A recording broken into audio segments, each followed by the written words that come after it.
Marcus Hayes sat alone in his kitchen at 2:15 in the morning. The stack of red-stamped envelopes fanned across the laminate table like a losing poker hand. His coffee had gone cold an hour ago. The numbers hadn't changed no matter how many times he added them up. $47,000. The calculator sat silent beside his calloused hand, mocking him with its blank screen. The phone buzzed against the table. A text from Mercy General Hospital glowed in the darkness. Final notice payment due within 48 hours or account transferred to collections. From the narrow hallway came the sound he'd been dreading. Ember's cough, dry rasping, the kind that made her small chest heave. Marcus was on his feet before conscious thought caught up, moving down the hall toward her room. The nightlight, shaped like a crescent moon, cast pale blue shadows across her face. She clutched Mr. Cotton, the stuffed rabbit, with one ear bent permanently forward. Her eyes fluttered open. Those brown eyes, so much like Rachel's, it sometimes stole his breath. Marcus knelt beside the bed, checking the inhaler on her nightstand. $3.50 for a refill. The old one was nearly empty. He smoothed the dark curls away from her forehead, feeling the slight wheeze in each breath. She drifted back to sleep within minutes, but Marcus stayed there on his knees, watching the rise and fall of her chest. 6 years old, first grade at PS 149. She'd lost her mother at 3 and didn't even remember Rachel's voice anymore. Some nights Marcus played old videos on his phone just so she could hear it, pretending it helped her, when really it was him clinging to echoes. Back in the kitchen, he opened his laptop. The browser history showed his desperate search. Second jobs, Queens, night shift carpentry, emergency loans, bad credit. Nothing that would bridge the gap between his skilled labor rate and what his daughter's lungs demanded. Then he saw it. Posted 2 hours ago on Craigslist, buried between ads for furniture movers and part-time drivers. Need presentable individual for family event. 2 weeks, 15,000, discretion essential. His finger hovered over the phone number. Presentable meant they wanted someone who looked the part. Discretion meant something wasn't quite legal, or at least wasn't quite honest. 15,000 would cover Ember's prescriptions for a year, buy some breathing room on the bills, keep the debt collectors from circling like gulls over chum.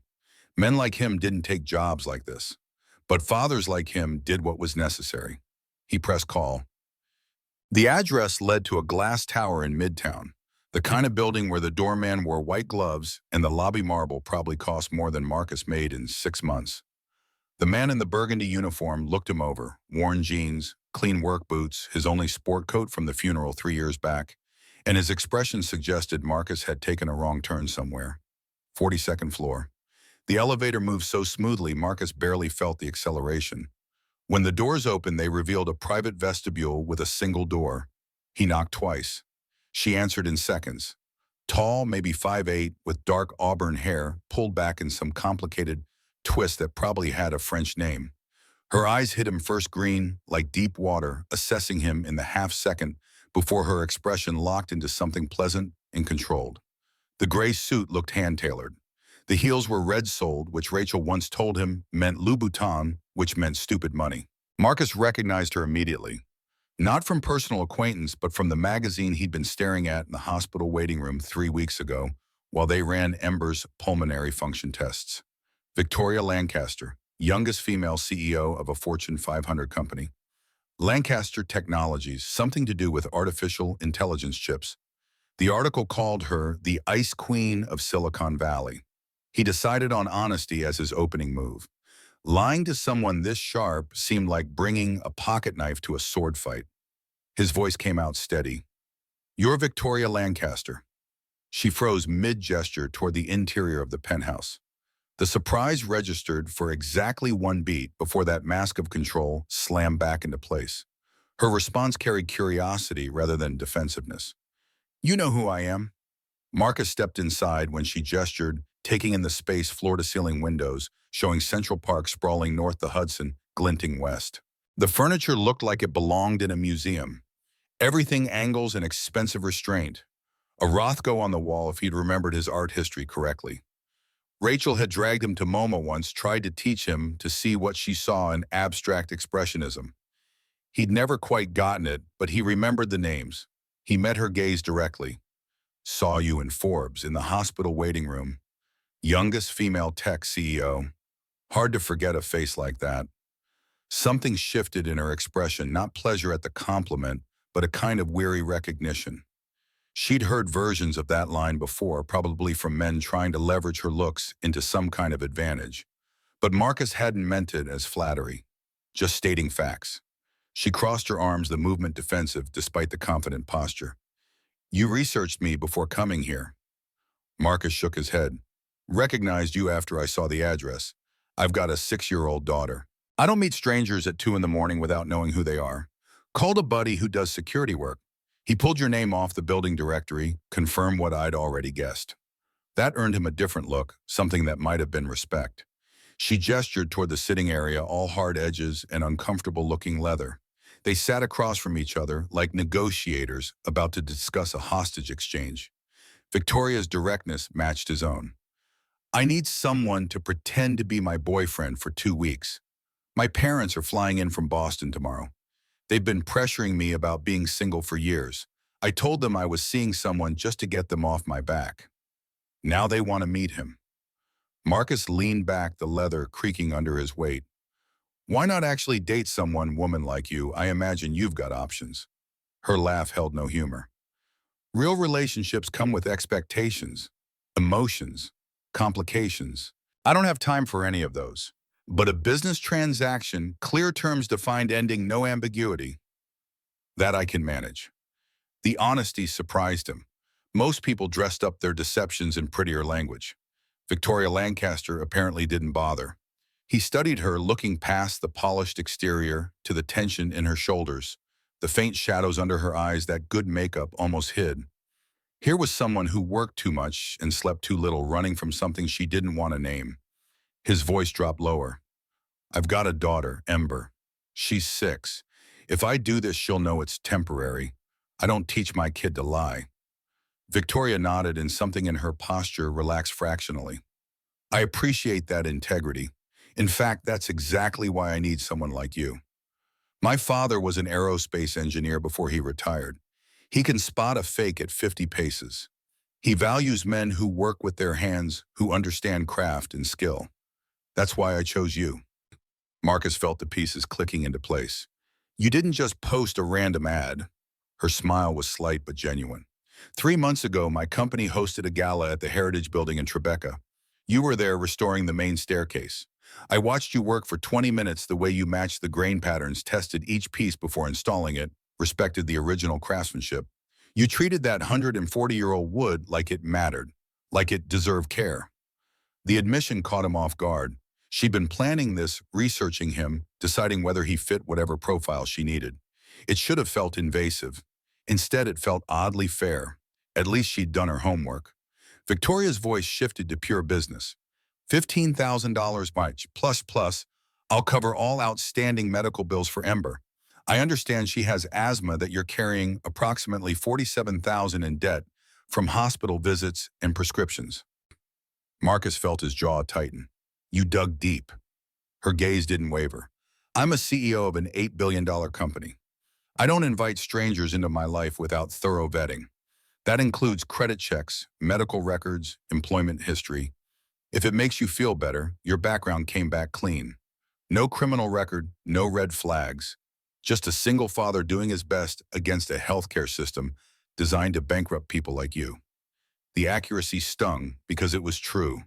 Marcus had done nothing wrong except have a daughter with a chronic illness and a dead wife whose medical bills had drained their savings years before she actually died. Being responsible got you nowhere when the system was rigged. He forced himself to think past the anger, to calculate. $62,000 total. Ember's inhaler refills for 2 years. The debt collector's off his back. Maybe even a small cushion against the next emergency, because there would be a next emergency. There always was. But it meant selling something he'd never sold before. Not his labor or his skill, those he traded honestly every day. This would be selling the pretense of intimacy, of connection, of something real where nothing existed. It would be wearing his dead wife's husband role like a costume for a woman who wanted the appearance without the substance. His voice came out rougher than intended. I need one condition: no sleeping on couches. If there's overnight stays, I get my own space. Real space, not some fold-out in the living room. Victoria's eyebrow arched slightly. You'll have a proper guest room, Mr. Hayes. I'm hiring you to play a role, not provide additional services. I thought that was clear. Marcus stood extending his hand. Then we have a deal, Ms. Lancaster. Her grip was firm, businesslike, but her fingers felt cool against his palm. For just a moment, something flickered across her face, maybe relief, maybe resignation, maybe just exhaustion from carrying whatever weight pushed her to this particular solution. As he rode the elevator back down 42 floors, Marcus tried not to think about what Rachel would say if she could see him now. Tried not to imagine her disappointed expression, her quiet voice asking if this was really what he'd become. But Rachel was 3 years in the ground, and Ember was alive and struggling to breathe, and the choice between pride and survival wasn't really a choice at all. Wednesday evening found Marcus at his kitchen table again, but this time Ember sat across from him, swinging her legs and humming while she colored. She'd drawn a family portrait stick figures with carefully detailed faces. 3 people her Marcus, and one that might have been Rachel, or might have been a teacher she liked. Ember never quite said, and Marcus never asked. He waited until she'd finished before speaking, kneeling down so they were eye to eye, a trick he had learned from his own father decades ago. Respect meant meeting someone on their level, especially when that someone was small and scared and needed the truth. His words came slowly, choosing each one. Sweetheart, I need to tell you about something. I'm taking a job helping a woman solve a problem. She's going to pay me good money enough to cover your medicine and the bills, but it's different from my regular work. Ember's brown eyes regarded him seriously. Her crayon paused mid-stroke. What kind of problem? Marcus took a breath. Her parents are visiting. They worry about her being alone. So I'm going to pretend to be her boyfriend for 2 weeks, have dinner with them, spend time together, make them feel better. It's like playing pretend, except for grown-ups, and I get paid for it. The silence stretched. Ember processed information slowly, carefully, a trait she'd inherited from him, rather than Rachel's quick emotional intuition. Finally, she set down the purple crayon she'd been using for the sky. Her question cut straight to her deepest fear. Do I have to go away? Marcus felt something crack in his chest. He pulled her into his lap, feeling her small weight settle against him. No, baby, never. You'll stay with Mrs. Henderson next weekend. She said you can help bake cookies. During the week, you'll be home with me like always. This doesn't change us. But Ember's next words showed how thoroughly she understood the world now. 3 years after watching her mother disappear into hospital beds and then into the ground. Mommy said she wouldn't leave either, but she did. The accuracy of it, the way she'd weaponized his own reassurances against him, left Marcus momentarily speechless. How did you explain to a 6-year-old the difference between promises broken by death and promises kept by desperation? How did you make her understand that some abandonment was beyond anyone's control, while others were choices you'd bleed to prevent? He pressed his cheek against her curls, breathing in the strawberry scent of her shampoo. Your mom didn't want to go. She wanted to stay with us more than anything in the world. She was sick, and sometimes sick people can't fight hard enough, no matter how much they love you. But me, I'm healthy, strong, and I promise you, I cross my heart, I will be here until you're old enough to not need me anymore. And probably annoying you long after that. Ember twisted to look up at him. Really, truly promise. Marcus traced an X over his heart with his finger, the gesture they'd shared since she was 3. Really, truly promise. She seemed to accept this, settling back against his chest. After a moment, her voice came quieter. Is the lady nice? The question surprised him. He hadn't expected Ember to think about Victoria as a person, just as an abstract concept threatening their 2-person universe. But she'd always been perceptive, beyond her years, reading emotional currents he sometimes missed. He chose his words carefully. I think she's sad, like we were sad when Mommy died. And I think she works too much so she doesn't have to feel it. Ember nodded against his shirt as if this made perfect sense to her. Maybe it did. Maybe children understood grief better than adults accepted it without needing to analyze or fix it. They just knew some people carried heavy things. After he'd tucked her into bed 3 stories tonight instead of 2, because she'd asked, and he couldn't refuse, Marcus stood in the doorway watching her sleep. Mr. Cotton was clutched tight against her chest. The nightlight painted everything in soft blue shadows. Rachel stared at him from the photo on Ember's nightstand. taken at Coney Island 4 months before the diagnosis. Her blonde hair wind-tangled, her smile wide and genuine, her hand resting on the curve of her pregnant belly. They'd been happy that day, stupidly, naively happy, with no idea what was coming. He'd promised Rachel something too in those final hours when the morphine made her words slur, but her grip on his hand stayed iron tight. She'd made him swear not to let her death stop him from living, not to turn their love into a cage that trapped him in the past. At the time, he'd agreed because saying yes seemed like the kindest lie. 3 years later, he'd kept himself alive and functioning and earning money but living. That was something else entirely. The construction site smelled of sawdust and polyurethane, familiar and grounding. Marcus worked on the Park Slope brownstone every Thursday, part of a 6-month restoration project for a couple who'd bought the place cheap and didn't realize what they'd gotten into. The original 1885 staircase was a masterwork of flame mahogany, the grain patterns swirling like water, frozen mid-flow. But decades of careless owners had replaced 3 steps with cheap pine slapped on paint, destroyed the integrity. His job was to source period-correct wood and restore what should never have been broken in the first place. Callum Brennan worked the belt sander across the landing, his red hair dusty with fine particles despite the mask. Cal had 22 years in the trade, a Brooklyn accent thick enough to spread on toast, and opinions about everything from proper joinery to the Mets bullpen. He'd taken Marcus under his wing 3 years ago, when Marcus had shown up to a job site hollow-eyed and desperate for anything to keep his hands busy. Cal shut off the sander, reading Marcus's tension in the way he measured the same board 3 times. "You're thinking too loud, brother. Can hear your brain grinding from here." Marcus set down his measuring tape. The truth wanted out, needed somewhere to land. Cal had earned that trust through 100 small acts of solidarity, covering for him when Ember had emergencies, teaching him techniques the old masters used, never once judging him for being a widower at 32. He explained it all. The ad, Victoria Lancaster, the money, the pretense. Cal listened without interrupting his expression, cycling through surprise, concern, and finally something that might have been grudging understanding. When Marcus finished, Cal was quiet for a long moment. Then he laughed, but it wasn't mockery. "You, playing boyfriend to a billionaire." "Holy shit, Marcus. You know how to talk to women like that?" Marcus felt his shoulders hunch defensively.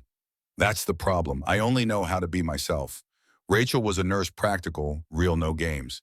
This is different." Cal moved closer, gripping Marcus's shoulder with a hand as calloused as his own. "Listen up, buddy. You're the best carpenter I've ever worked with. You know why? Because when you look at a piece of wood, you see its whole story. What tree it came from, how it was cut, what weather it survived. You read history in grain patterns like normal people read books." Marcus frowned, not following the connection. Cal's grip tightened. The older man's voice carried absolute certainty. "That skill, that's seeing you use it on people too. You read them. You understood Rachel wasn't just a nurse. She was someone who'd seen enough pain to know what mattered. Apply that here. Don't pretend to be someone you're not. Be yourself and pay attention to who she actually is under all that money and armor." The words settled into Marcus like a blade finding its sheath. Cal was right. The worst mistake would be trying to perform some version of sophistication he didn't possess. Victoria had chosen him specifically because he was a carpenter, because he worked with his hands, because he represented something her world apparently lacked. Betraying that would undermine the entire arrangement. Cal released his shoulder, picking up a piece of the replacement mahogany Marcus had sourced from a demolition company in Red Hook. He ran his thumb along the grain, his expression approving.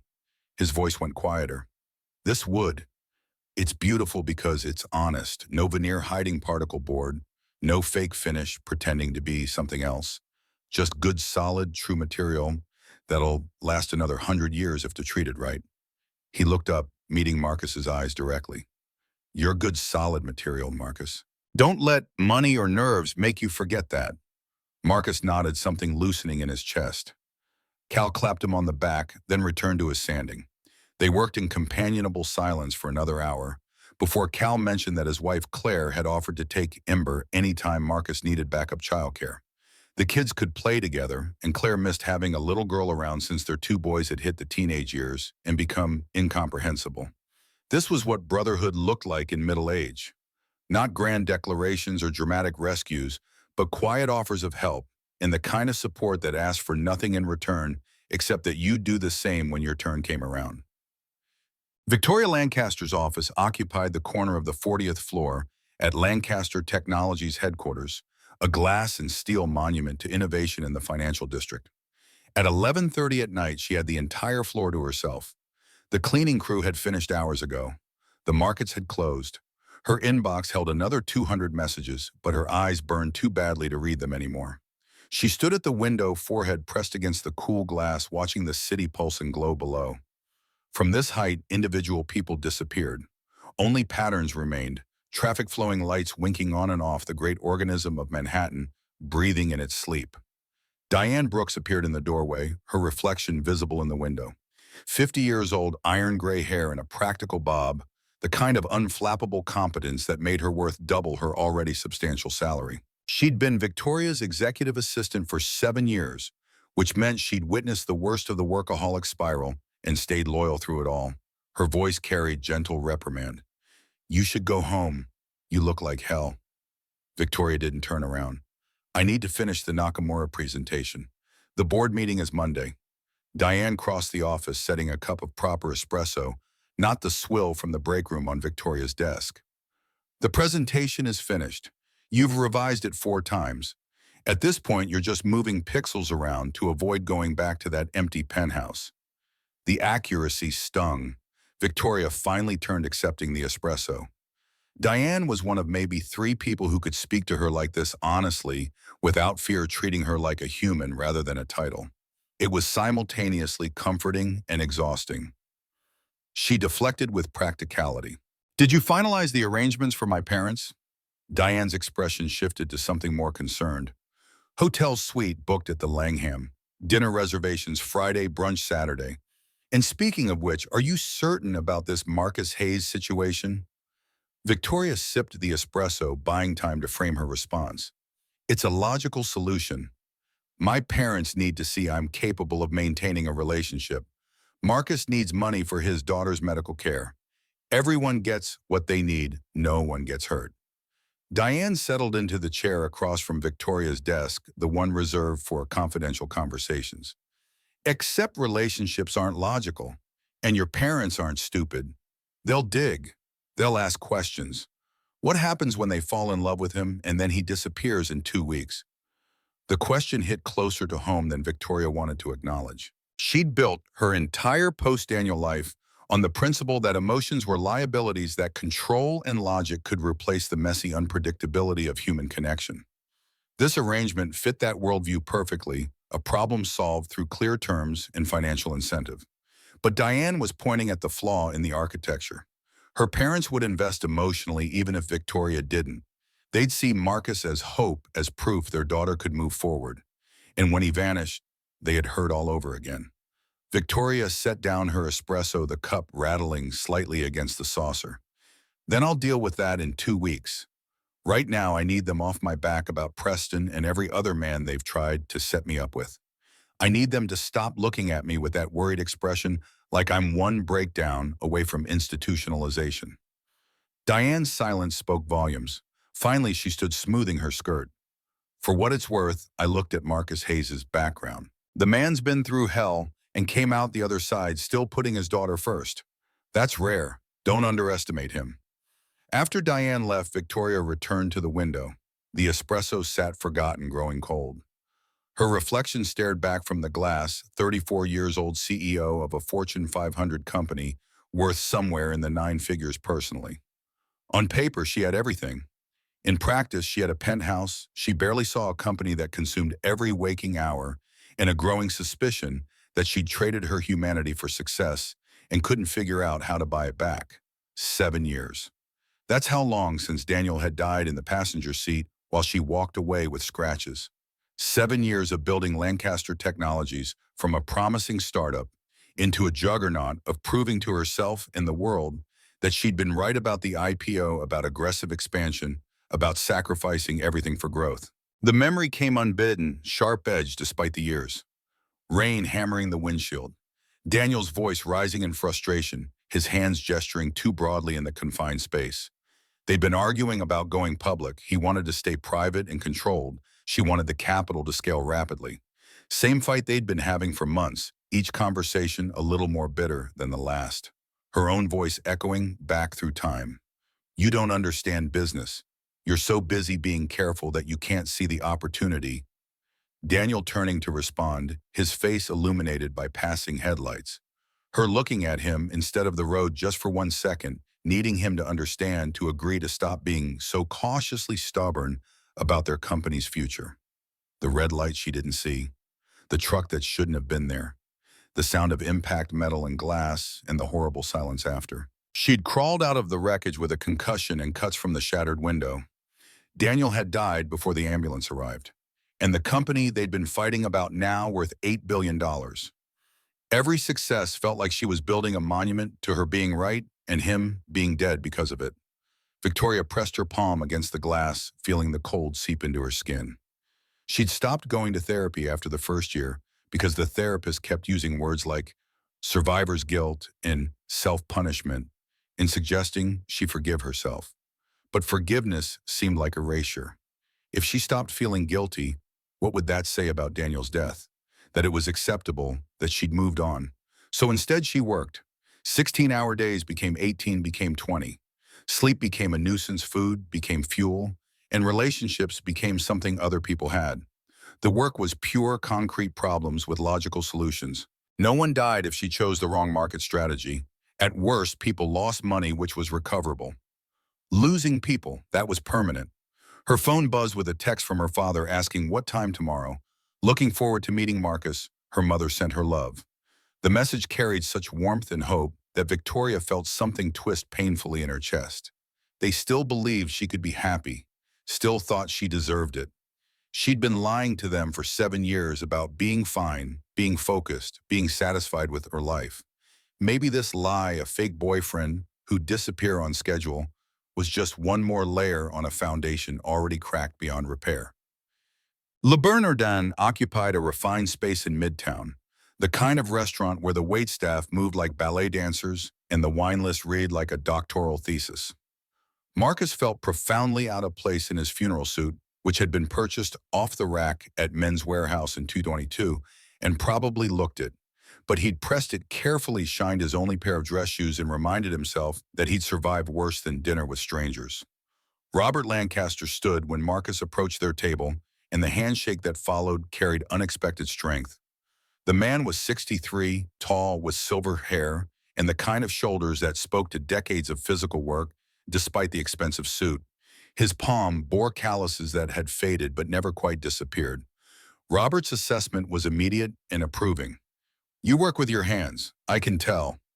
Marcus found himself relaxing fractionally. Yes, sir. Carpentry, mostly restoration work. Robert's smile widened. Good. I'm tired of the Wall Street types Tori usually brings around, all polish, no substance. Sit down, son. Margaret Lancaster possessed the warmth her husband presented more gruffly. Early 60s blonde hair, gone silver eyes, the same green as Victoria's, but softer, more patient. She took Marcus's hand in both of hers, and her smile held genuine welcome rather than polite assessment. Her voice carried a teacher's practiced kindness. Tori has been remarkably quiet about you, which means you're important. When she doesn't care, she talks constantly. When she does, she guards every detail. Victoria's tension was visible in the set of her shoulders. Mom, can we not analyze my communication patterns? Margaret's laugh was gentle. Of course, sweetheart. Marcus, tell us about yourself. They'd rehearsed the story, met 2 months ago at a charity gala held at the Heritage Building in Tribeca. Victoria was the keynote speaker. Marcus was working on the staircase restoration. He'd accidentally bumped into her while carrying tools, nearly knocked her down the stairs. Apologized profusely. She'd noticed his work instead of the near accident, struck up a conversation about preservation versus renovation. Coffee had followed, then dinner, then a careful progression into something neither of them had expected. The lie flowed smoothly because it was built on truth. They had met at the Heritage Building, just not romantically. Victoria had indeed noticed his work. The rest was just filling in the gaps with plausible details. Margaret's next question cut deeper. And your daughter Ember, is that right? Such an unusual name. Marcus pulled out his phone, navigating to his photos. Ember at the playground, mid-laugh. Ember concentrating on a puzzle. Ember asleep with Mr. Cotton clutched tight. He handed the phone to Margaret, watching her face soften as she scrolled. Margaret's voice went quieter. She has your eyes. Beautiful child. And her mother?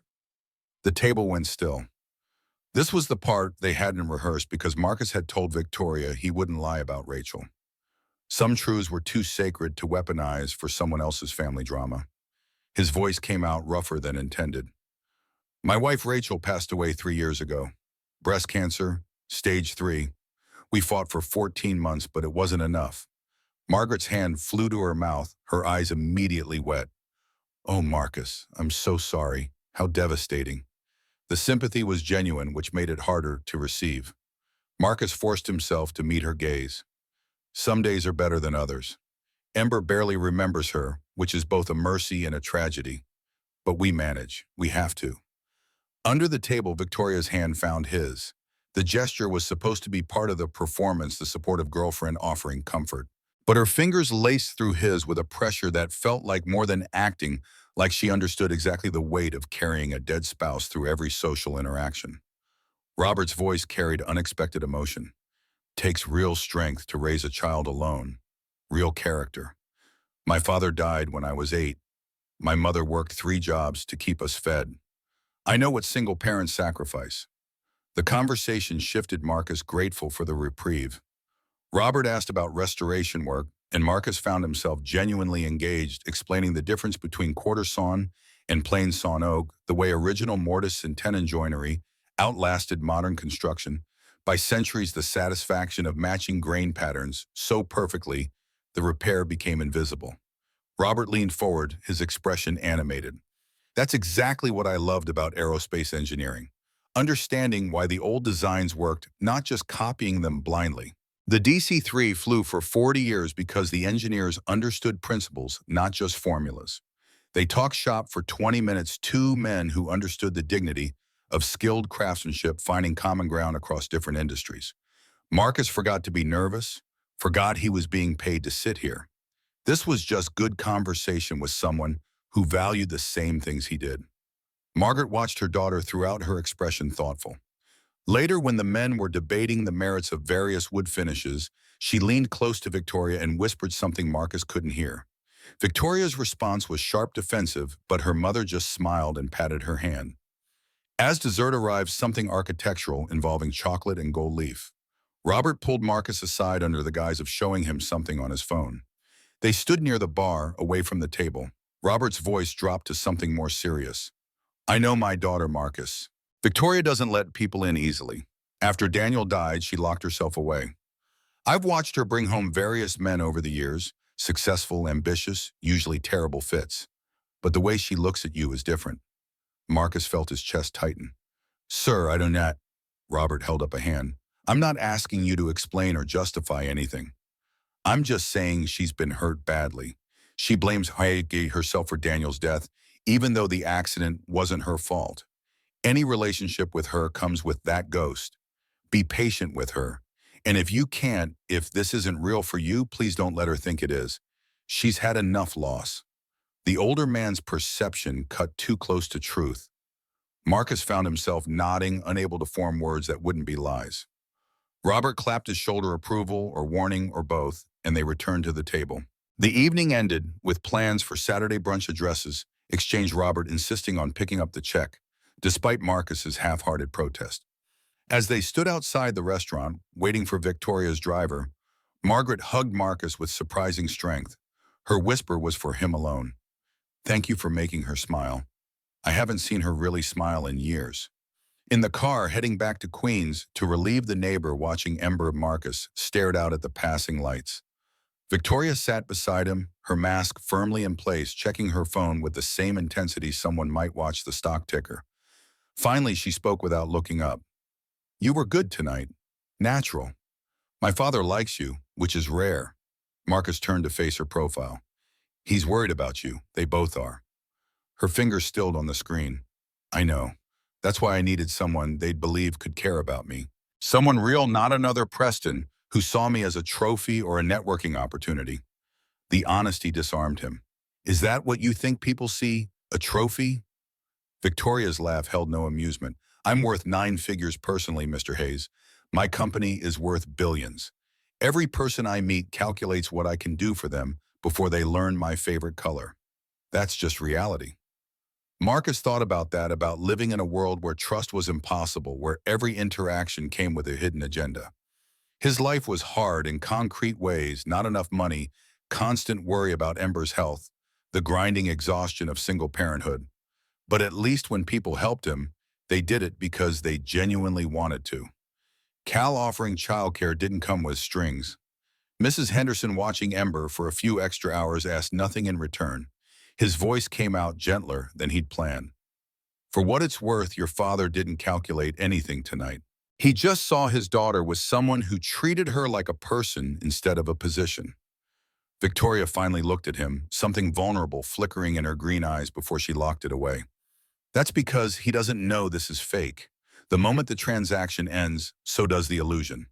The driver pulled up to Marcus's building. Victoria's gaze traveled over the modest facade, the graffiti on the corner bodega, the real Brooklyn that existed outside tourist brochures. If she judged, her expression didn't show it. Marcus gathered his jacket. Same story for tomorrow, the Heritage Building. Meet cute. Victoria nodded. Brunch at Sarah Beth's, 10 o'clock. I'll pick you up at 9:30. He paused with his hand on the door. Thank you. For tonight. For the money. For all of it. This helps more than you know. Her smile was small but seemed genuine. You earned it. Good night, Marcus. Walking up the 3 flights to his apartment, Marcus tried to separate performance from reality, professional courtesy from actual connection. But Victoria's hand finding his under the table kept replaying in his mind, and he couldn't quite convince himself it had been entirely fake. Saturday morning arrived with unexpected warmth. March pretending it might actually become spring. Victoria's text came at 8. Plans changed. Bring Ember. Mrs. Henderson's sick. Marcus's neighbor had called at 7, apologetic and congested, unable to watch Ember as planned. He'd been about to cancel, to apologize, to reset the timeline. But Victoria had offered an alternative before he'd even asked. Ember wore her favorite denim dress, her dark curls partially tamed by Marcus's attempts at a ponytail. She clutched Mr. Cotton tight, her anxiety visible in the way she stayed pressed against Marcus's leg when Victoria's car pulled up. Victoria emerged looking different: jeans, a cashmere sweater, in dove gray sneakers that probably cost more than Marcus's monthly rent, but at least were recognizable as normal clothing. Her hair fell loose around her shoulders, and without the armor of business attire, she looked younger, more uncertain. She knelt to Ember's eye level, and Marcus recognized his own technique being deployed. Smart woman adapting to her audience.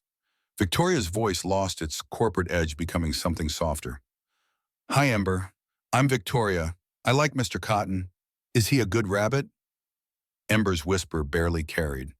He helps me be brave. Victoria nodded seriously. That's important work for a rabbit. I had a stuffed elephant when I was little. Her name was Penelope. She helped me be brave too. Ember peeked up from behind Marcus's leg. What happened to Penelope? A shadow crossed Victoria's face. She's in a box in my parents' attic now. But I remember how she made me feel safe, especially during thunderstorms. This small confession, this admission of childhood fear and the comfort of a toy, seemed to reassure Ember more than any amount of adult pleasantries could have. She loosened her grip on Marcus's jeans, slightly studying Victoria with open curiosity. Sarah Beth's was busy with the Saturday brunch crowd, but Victoria's name secured them a corner table near the windows. Robert and Margaret were already waiting, their faces lighting up when they saw Ember. Margaret crouched down immediately. You must be Ember. Your daddy told us about you. What a pretty dress. Ember's natural shyness warred with her need for approval. Thank you. Daddy helped me pick it. Brunch proceeded with surprising ease. Ember requested chocolate chip pancakes with extra chocolate chips, a request the waiter handled without judgment. Margaret engaged her in conversation about first-grade school projects, favorite subjects. Ember warmed gradually, especially when discussing the science experiment where they'd made volcanoes from baking soda and vinegar. Victoria listened to Ember's enthusiastic explanation of chemical reactions, and something in her expression shifted. She leaned forward, genuinely interested. Her question carried real curiosity. Do you like science? What's your favorite kind? Ember considered this seriously, fork paused mid-bite. I like mixing things to see what happens. And I like space because it's big and has stars. Miss Cooper says I could be a scientist when I grow up. Victoria's smile reached her eyes for maybe the first time since Marcus had met her. Miss Cooper is absolutely right. Would you like to see my office someday? We build computer chips that go in robots and satellites. Maybe I could show you how they work. Ember's face lit up with pure joy. Really, real robots. Marcus felt something shift in his chest, not just at Ember's excitement, but at Victoria's obvious sincerity. This wasn't performance. She meant it. This woman who allegedly had no time for relationships or emotion was offering to show his 6-year-old daughter her workplace to encourage her interests, to see potential in a child she'd met hours ago. After brunch, they walked through Central Park. Ember ran ahead with Robert, who showed her how to identify different trees by their bark patterns.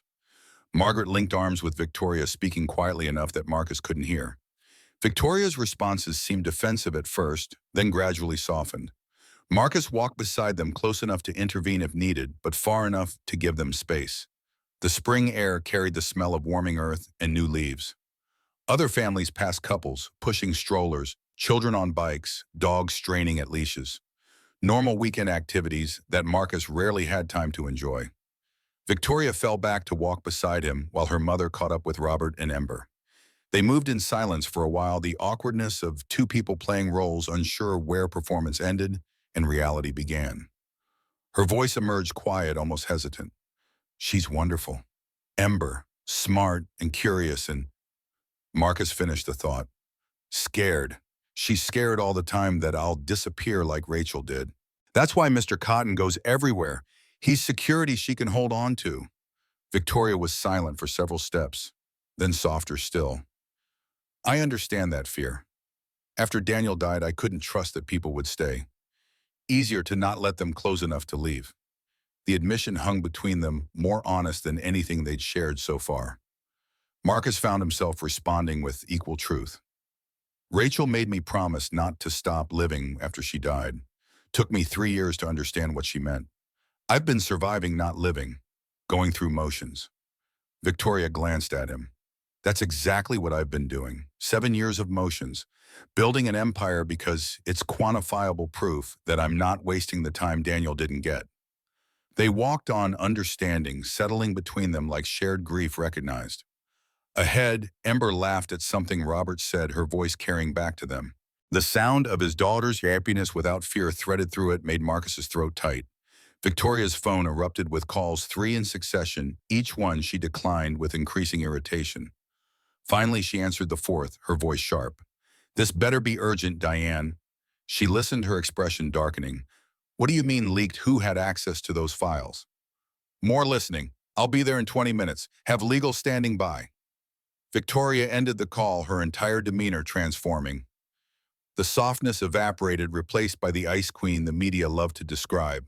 She turned to Marcus, already flagging down a taxi with practiced efficiency. Her words came clipped but professional. I have to go. Crisis at the office. Can you take Ember and handle my parents for the rest of the day? Marcus nodded. Of course, go. She was moving toward the cab before he finished speaking, then stopped abruptly and came back. Her hand found his arm gripped tight. Thank you for today, for being good with her. I'll call you later. Then she was gone, the taxi pulling away from the curb. Marcus watched it disappear into traffic, trying to catalog the emotions that had crossed her face. Frustration, anger, but also something that looked like relief. Relief to return to work, to crisis management, to the world where she knew the rules and could control outcomes. Robert joined him, Ember hoisted on his shoulders. She's running again. Some things never change. Margaret's expression carried sadness rather than judgment. She's been running for 7 years. I'd hoped maybe you could help her stop. Marcus met her gaze directly. Ma'am, I'm not sure anyone can help her stop until she decides she wants to. They spent the afternoon together anyway, the zoo ice cream stories about Victoria's childhood that painted a picture of a brilliant, driven girl who'd always expected too much of herself. By the time Marcus got Ember home, she was exhausted and happy, chattering about the tigers and the promise of seeing robots. That evening, after Ember was asleep, Marcus stood in his kitchen with a beer. He wasn't really drinking. His phone showed a message from Victoria. Crisis contained. Thank you for covering. You were good with my parents. He typed back, they're good people. Worried about you. Three dots appeared, disappeared, appeared again. Finally, I know, that's the problem. Easier when no one cared. Marcus stared at those words, understanding the isolation they represented. He'd felt it too after Rachel died, the weight of people's concern becoming its own burden, their worry a constant reminder of your own failure to be okay. His response took several attempts to phrase right. Sometimes caring is the only thing that makes it bearable. No response came. Marcus eventually went to bed, but sleep took hours to arrive. When it did, he dreamed of Victoria's hand finding his under the table and Rachel watching from somewhere distant, her expression unreadable. Monday morning found Marcus back at the park slope brownstone, but his mind kept drifting from the mahogany he was sanding. Cal noticed immediately, shutting off his compound miter saw to study Marcus with narrowed eyes. Cal's observation was blunt. You're thinking about her. Marcus didn't bother denying it. Met her parents this weekend. They're good people. Real. Not what I expected from billionaire in-laws. Cal leaned against his workbench. And the woman herself. Marcus ran his hand along the wood grain, feeling for imperfections. Complicated, smart as hell, driven, successful, but there's something hollow underneath. Like she built this empire and forgot to include a foundation for herself. Cal grunted. A lot of people do that. Work becomes the drug, keeps you from feeling the things you don't want to feel. The accuracy of that observation hit Marcus harder than expected. Hadn't he done the same thing after Rachel died?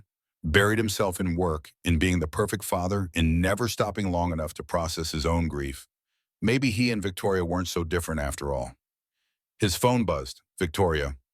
Free tomorrow at 3. Want to show you something? Marcus responded affirmatively, curiosity overriding caution.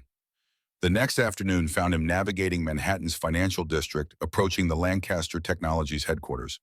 The building was all glass and steel, reaching 45 stories into a gray sky. Victoria met him in the lobby once again in her corporate uniform of tailored suit and heels. But her expression was less guarded than usual, almost nervous. She led him to the elevators without explanation. They rose to the 10th floor, research and development.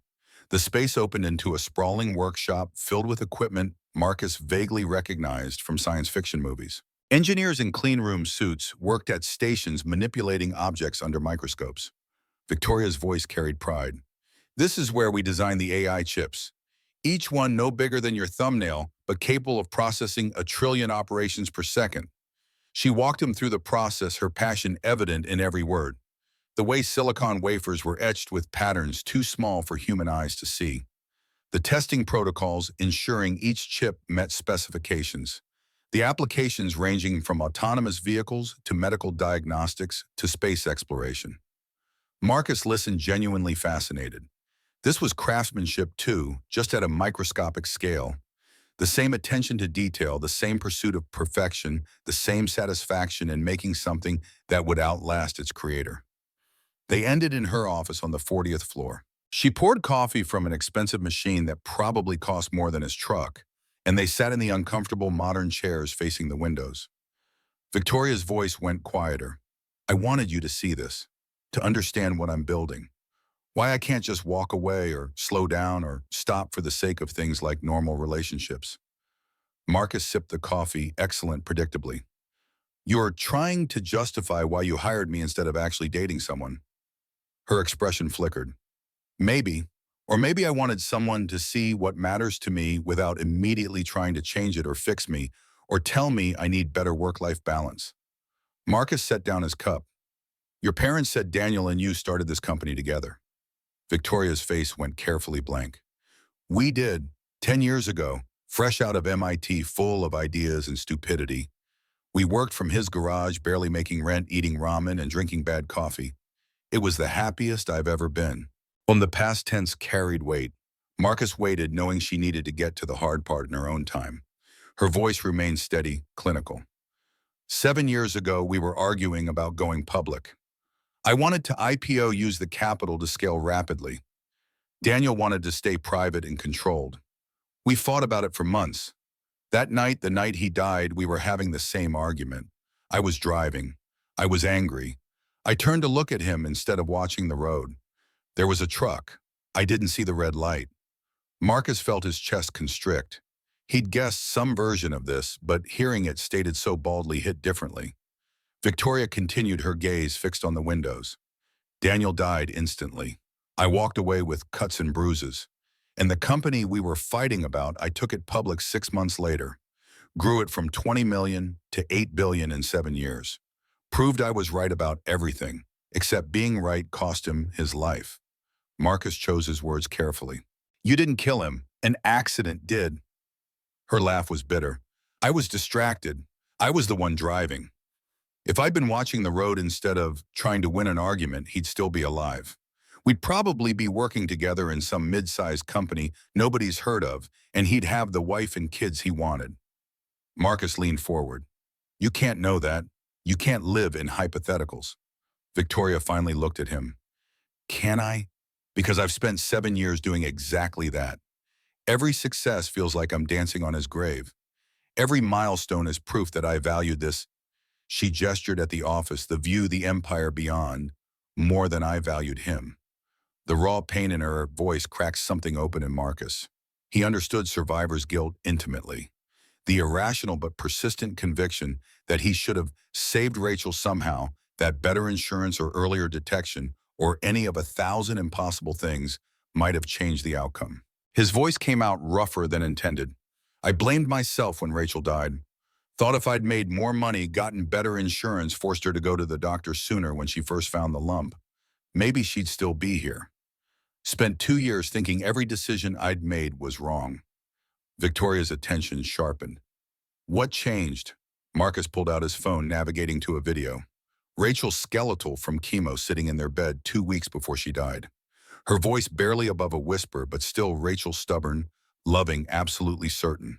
He'd recorded it because she'd asked him to said she wanted Ember to know these things when she was older. He turned the screen toward Victoria. Rachel's image smiled weakly at the camera. Rachel's recorded voice carried across years. Marcus, if you're watching this after I'm gone, stop blaming yourself. You gave me 6 beautiful years and a daughter I love more than breathing. You did everything humanly possible. Now do one more thing live, actually live. Don't let my death come your excuse for hiding. Victoria watched the entire minute-long clip, her expression carefully neutral, until a single tear tracked down her cheek. Marcus pocketed the phone. She was right. Guilt was easier than grief. If I blamed myself, I had control. I could imagine I'd made the wrong choices instead of accepting that sometimes terrible things just happen. Victoria wiped her face roughly. How do you let go? Marcus shook his head. You don't, not completely, but you stop letting it be the only thing that defines you. You remember they wanted you to be happy, not to punish yourself forever. They sat in silence as the city moved below them, thousands of lives intersecting and separating, each person carrying their own weight of memory and regret. Victoria's phone rang Diane with another crisis. She sent it to voicemail for maybe the first time in years. When it rang again, she finally answered but kept it brief. Handle it. I'm busy. After she hung up, Victoria stood and moved to the windows. Marcus joined her. Both of them reflected faintly in the glass. Her voice came quietly. This isn't fake anymore, is it? Whatever this is between us. Marcus felt the truth of it settle in his bones. No, I don't think it ever really was. Victoria turned to face him. That scares me. Caring about people means they can leave, disappear. I'm not sure I can do that again. Marcus understood that fear intimately. I'm not sure I can either, but maybe that's why this works. We both know the cat. We're not going in blind. She searched his face for something, reassurance, permission, confirmation that he felt this impossible thing too. Whatever she found seemed to satisfy her. She leaned forward, resting her forehead against his shoulder. Not a hug exactly, more like letting herself be held up for just a moment. Marcus's arms came around her, carefully aware they were crossing a line neither of them could uncross. Her expensive perfume mixed with coffee and the faint scent of solder from the workshop below. She felt small in his arms despite her height, like all her armor had been temporarily set aside. They stood like that for several minutes while New York moved below them, oblivious and infinite. Wednesday evening, Marcus and Victoria had dinner with her parents at a small Italian restaurant in Greenwich Village. Ember came too, at Robert's insistence. The meal proceeded pleasantly, good food, easy conversation. Ember charming everyone by asking Robert detailed questions about airplane design. But Victoria's phone wouldn't stop buzzing. 3 times during appetizers, twice during the main course. She kept declining the calls, her jaw getting tighter each time. Robert's patience snapped during dessert. Victoria, just answer it. We all know you're only half here anyway. Victoria's voice went cold. Dad, I'm having dinner with my family. It can wait. Robert set down his fork. Can it? Because you've been telling us things can wait for 7 years. Next month you'll have time. Next quarter you'll slow down. Next year you'll take a real vacation. But next never comes, does it? Margaret touched his arm. Robert, not here. But Robert was done being patient. When, Victoria? When do you finally forgive yourself? When do you stop punishing yourself for something that wasn't your fault? Victoria stood abruptly, her chair scraping. You don't know what you're talking about. Robert stood too, his voice rising. Michael wouldn't have wanted this. He loved you. He'd be devastated to see what you've become, a workaholic hiding behind success because you're too afraid to actually live. Victoria's face went white. Don't you dare tell me what Michael would have wanted. The restaurant had gone quiet, other diners watching the scene unfold. Ember pressed against Marcus, scared by the raised voices. Margaret looked stricken. Victoria grabbed her purse, her movements sharp. I need air. She was out the door before anyone could respond. Marcus stood torn between following and staying with Ember. Margaret made the decision for him. Her voice was gentle but firm. Go. She needs someone right now, even if she won't admit it. Marcus found Victoria half a block away, standing against a building, arms wrapped around herself. The spring evening had turned chilly, and she wore only a thin cardigan over her dress. He shrugged off his jacket and draped it over her shoulders without asking permission. She didn't push it away. I'm sorry you had to see that. Marcus leaned against the wall beside her. Your dad's worried. They both are. Victoria's laugh held no humor. They don't understand. No one does. Marcus waited, giving her space to get to what she really wanted to say. The street was quiet for Manhattan, a Wednesday evening, in a residential neighborhood, most people already home. Finally, Victoria spoke. Michael wasn't just my fiancé. He was my best friend. We met at MIT freshman year, 2 kids from nothing trying to prove we belonged. We built the company together from absolute zero, equal partners in everything. She paused, gathering herself. But I was always more ambitious. I wanted to change the world. Michael wanted a comfortable life and family. The night he died, we were fighting about the iPhone. I was driving too fast because I was angry. I turned to yell at him instead of watching the road. The truck came out of nowhere, and I killed the person I loved most because I valued winning an argument more than his safety. Marcus heard the pain beneath the words, the guilt that had metastasized into identity. Victoria, listen to me. I've spent 3 years blaming myself for Rachel's death, wondering if I'd made more money, gotten better insurance, noticed symptoms sooner, maybe she'd be alive. But grief doesn't work that way. We can't rewrite the past. Victoria turned to him. Then what do we do? How do we live with it? Marcus met her gaze directly. We honor them by not wasting the life they don't get to have. Rachel made me promise not to stop living.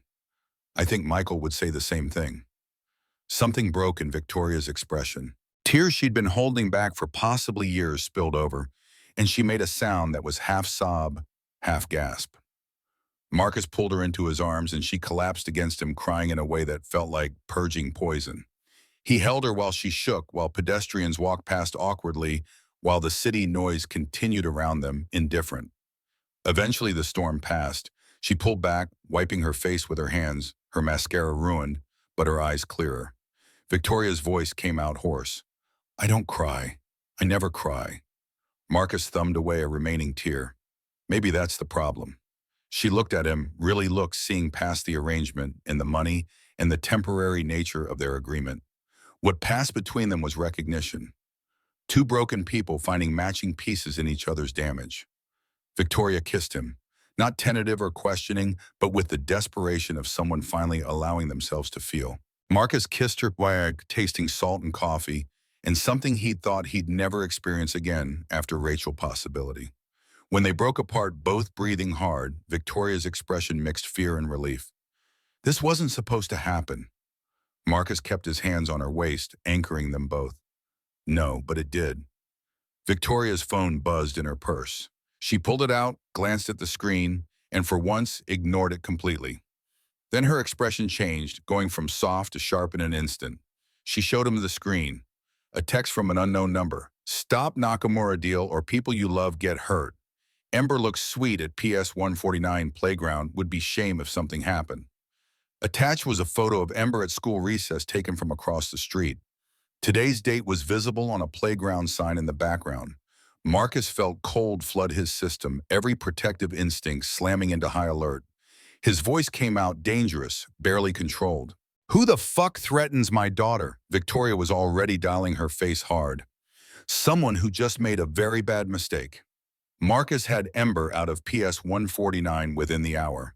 Victoria made 3 phone calls from the back of her car while he drove first to Diane coordinating security, second to someone she called only Montgomery, third to a lawyer whose name Marcus didn't catch. Her voice stayed level throughout pure business efficiency, but her free hand gripped the seat hard enough that her knuckles went bloodless. They picked up Ember during afternoon recess. Marcus walked straight past the school secretary's protests, Victoria's corporate presence smoothing objections before they fully formed. Ember looked up from the sandbox confused when her father appeared in the playground. Mr. Cotton clutched under one arm. Marcus's voice came out steady despite the fear churning in his gut. Hey, sweetheart, we're going on an adventure. Going to visit Grandpa and Grandma Hayes upstate for a few days. Ember's face lit up. His parents had a small farm in Columbia County, chickens and apple trees, and all the space a city kid could want. But her smile faltered when she saw his expression, that uncanny ability children have to read adult fear through any mask. Her voice went small. Did I do something bad? Marcus knelt, pulling her close. No, baby, never. You're perfect. This is grown-up stuff, nothing to do with you. But I need you somewhere safe while I handle it. Victoria stood back, giving them space, but watching with an intensity that suggested she was cataloging this interaction for future reference. When they walked back to the car, Ember's small hand found Victoria's automatically, a gesture that seemed to surprise them both. The drive north took 2 hours through increasing green. Marcus's parents lived on 12 acres they'd bought 40 years ago, when land was cheap and dreams were affordable. His father, Kenneth Hayes, came out of the barn, wiping his hands on a rag, when the car pulled up the gravel drive. 71, still broad-shouldered, moving with the careful deliberation of someone whose back had given him trouble for a decade. Kenneth's eyes went from Marcus to Victoria to Ember, reading the situation faster than Marcus could explain. His mother, Constance, emerged from the house in her gardening apron, her silver braids swinging. Marcus's voice came out rougher than intended. Dad, I need you to keep Ember for a few days. There's a situation. Someone made threats. Kenneth's expression went hard. He'd served 2 tours in Vietnam before Marcus was born, came back different, according to family stories. But he'd built a quiet life here, raised 2 sons, never spoke about what he'd seen. Now that old vigilance reasserted itself in the set of his shoulders. Kenneth's response was immediate. She'll be safe here. Anyone comes near this property uninvited, they'll regret it. Constance already had her arms around Ember, ushering her toward the house with promises of fresh cookies and checking the chicken coop for eggs. Ember looked back once, uncertain, but the cookies won out. Marcus gave his father the short version, the arrangement with Victoria, the fake relationship that had stopped being fake, the business deal worth billions, that someone wanted stopped badly enough to threaten a 6-year-old.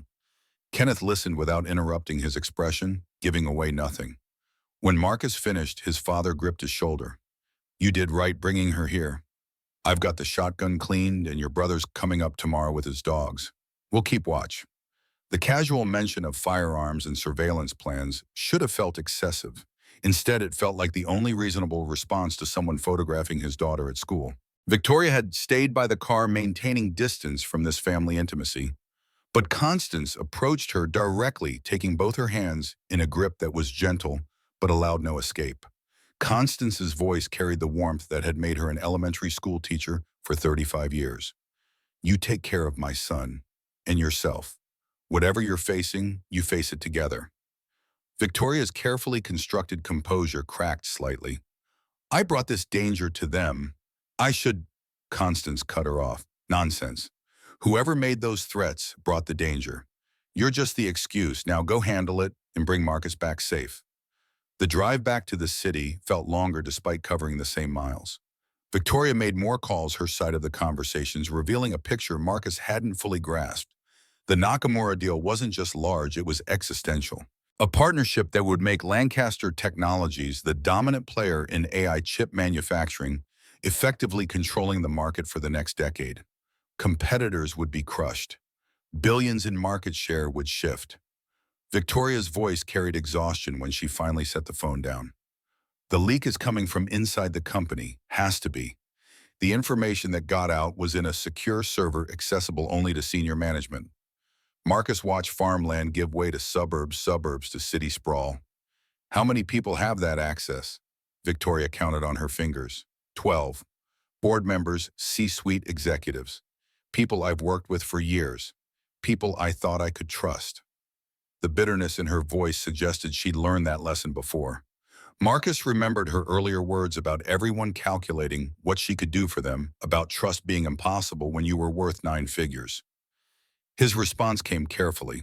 So we figure out who benefits most from killing the Nakamura deal. Victoria pulled out her tablet, fingers moving across the screen with practiced efficiency. James Blackwell, CEO of Blackwell Industries, our main competitor. If Nakamura partners with us, his company becomes irrelevant in the AI space. He'd lose billions in projected revenue. Marcus studied the photo. She pulled up a man in his late 50s, silver hair, expensive suit, the kind of smile that never reached his eyes. He seems obvious, maybe too obvious. Victoria nodded slowly, which means we need to look at who connects him to us. Someone on the inside feeding information, someone with reason to betray me. They spent the evening in Victoria's penthouse conference room, spreading documents across the table. Financial records, employment histories, communication logs. Diane joined them around 8, bringing Chinese food no one touched and a bottle of wine that got significant attention. Diane's analysis was clinical. Tristan Wallace has the most to lose. He's been CFO for 3 years, but he worked here before junior accountant 10 years ago, when you and Daniel were just starting. Victoria's head snapped up. Wallace was here that long ago. Diane pulled up an old org chart. Left in 2018 when you were still private, came back 2022 after the IPO. Daniel would have known him from the early days. Marcus saw Victoria's face change, memory surfacing. Her voice came out slowly, testing the shape of an idea. Daniel mentioned something about financial irregularities. A week before he died, maybe less. He said he was reviewing old records, that something didn't add up. The room went still. Diane's fingers flew across her laptop. If Wallace was embezzling back then and Daniel discovered it, Victoria finished the thought, her voice hollow, then Daniel's accident might not have been an accident. Marcus felt the air pressure change, the weight of that possibility settling over them. 7 years Victoria had carried guilt for causing Daniel's death. If someone had actually murdered him, had sabotaged the car to look like mechanical failure during an argument. His training from years of construction safety kicked in, the careful assessment of what could fail and how. You said the police report mentioned brake failure. Did they investigate it thoroughly? Victoria's laugh carried no humor. I was a wreck, devastated, guilty, barely functional. My parents handled the aftermath. I never questioned the report because I was too busy blaming myself. Diane was already pulling up archived news articles. The coverage had been minimal, small company, no fatalities that registered as newsworthy beyond local papers. But she found the police report through channels Marcus didn't ask about. The brake lines had failed. The car was 8 years old. The investigator noted it as tragic but not suspicious. Victoria stared at the scanned document. I had the car serviced 2 days before the accident. Full inspection. The mechanic said everything was fine. Marcus leaned over to read the report. Which mechanic is he still around? Victoria pulled up her old records, the kind of meticulous documentation that came naturally to someone who trusted nothing to memory. Santos Auto Shop in Cambridge. The owner was Miguel Santos, been there 30 years. Diane made a note. I'll have someone track him down tomorrow. See what he remembers. They worked until past midnight, building a timeline. Daniel had started an internal audit 3 weeks before he died. He'd mentioned concerns to Victoria but hadn't detailed them. They'd been fighting too much about the IPO for him to want another conflict. A week before the accident, he'd contacted a lawyer. The lawyer had no record of what Daniel wanted to discuss because the meeting never happened. 2 days before the accident, Daniel had asked Tristan Wallace, then a junior accountant, about some old expense reports. Wallace had provided the files, no indication he had been worried. But if Wallace had been stealing and realized Daniel was closing in, Marcus voiced what they were all thinking. So Wallace sabotages the car, stages it as mechanical failure during an emotional argument. Victoria blames herself, doesn't look deeper. He gets away with murder and continues embezzling for 7 more years. Victoria's face had gone pale, and now the Nakamura deal threatens him again. The partnership requires full forensic audits of all financial systems. Standard due diligence. He knows we'll find what he's been hiding. Diane closed her laptop, which is why he's working with Blackwell. Sabotage the deal, Blackwell benefits. Wallace gets paid off and disappears before anyone finds the discrepancies. The pieces fit too well to be coincidence. Marcus watched Victoria process this, the realization that she'd spent 7 years punishing herself for a murder disguised as her mistake. The relief and rage warring across her features.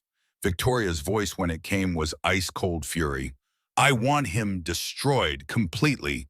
I want everything he's ever taken, everyone he's worked with, all of it.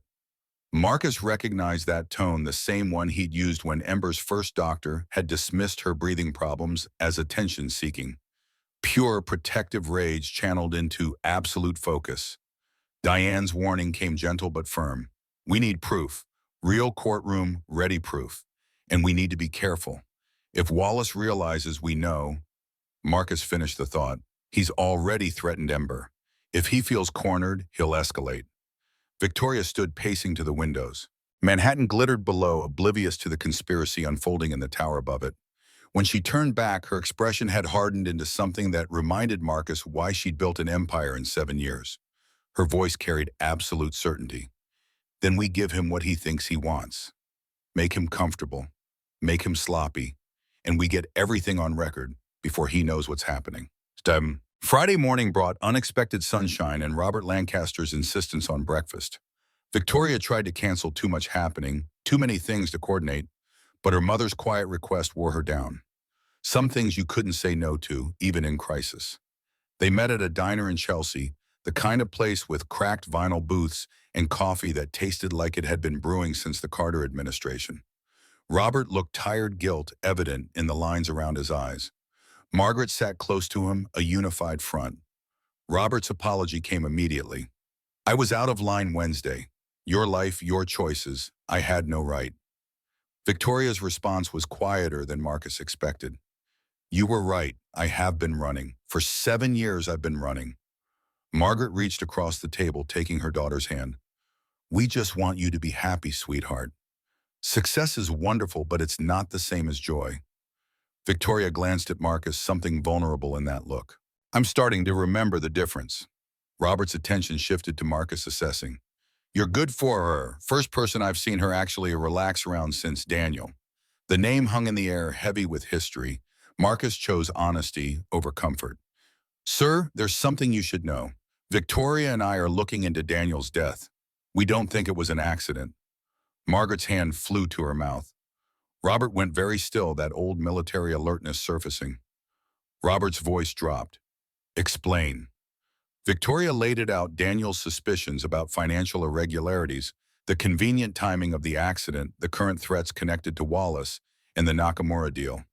Her parents listened without interrupting their expressions, cycling through shock, anger, and a dawning horror. When she finished, Robert sat back heavily. Jesus Christ, 7 years you've been blaming yourself and someone murdered him. Margaret was crying silently. That poor boy. He was going to be our son-in-law. We loved him. Victoria's voice broke slightly. I know, Mom. I know. They sat in the grief for a while, the diner noise continuing around them, orders called, dishes clattering, the espresso machine hissing.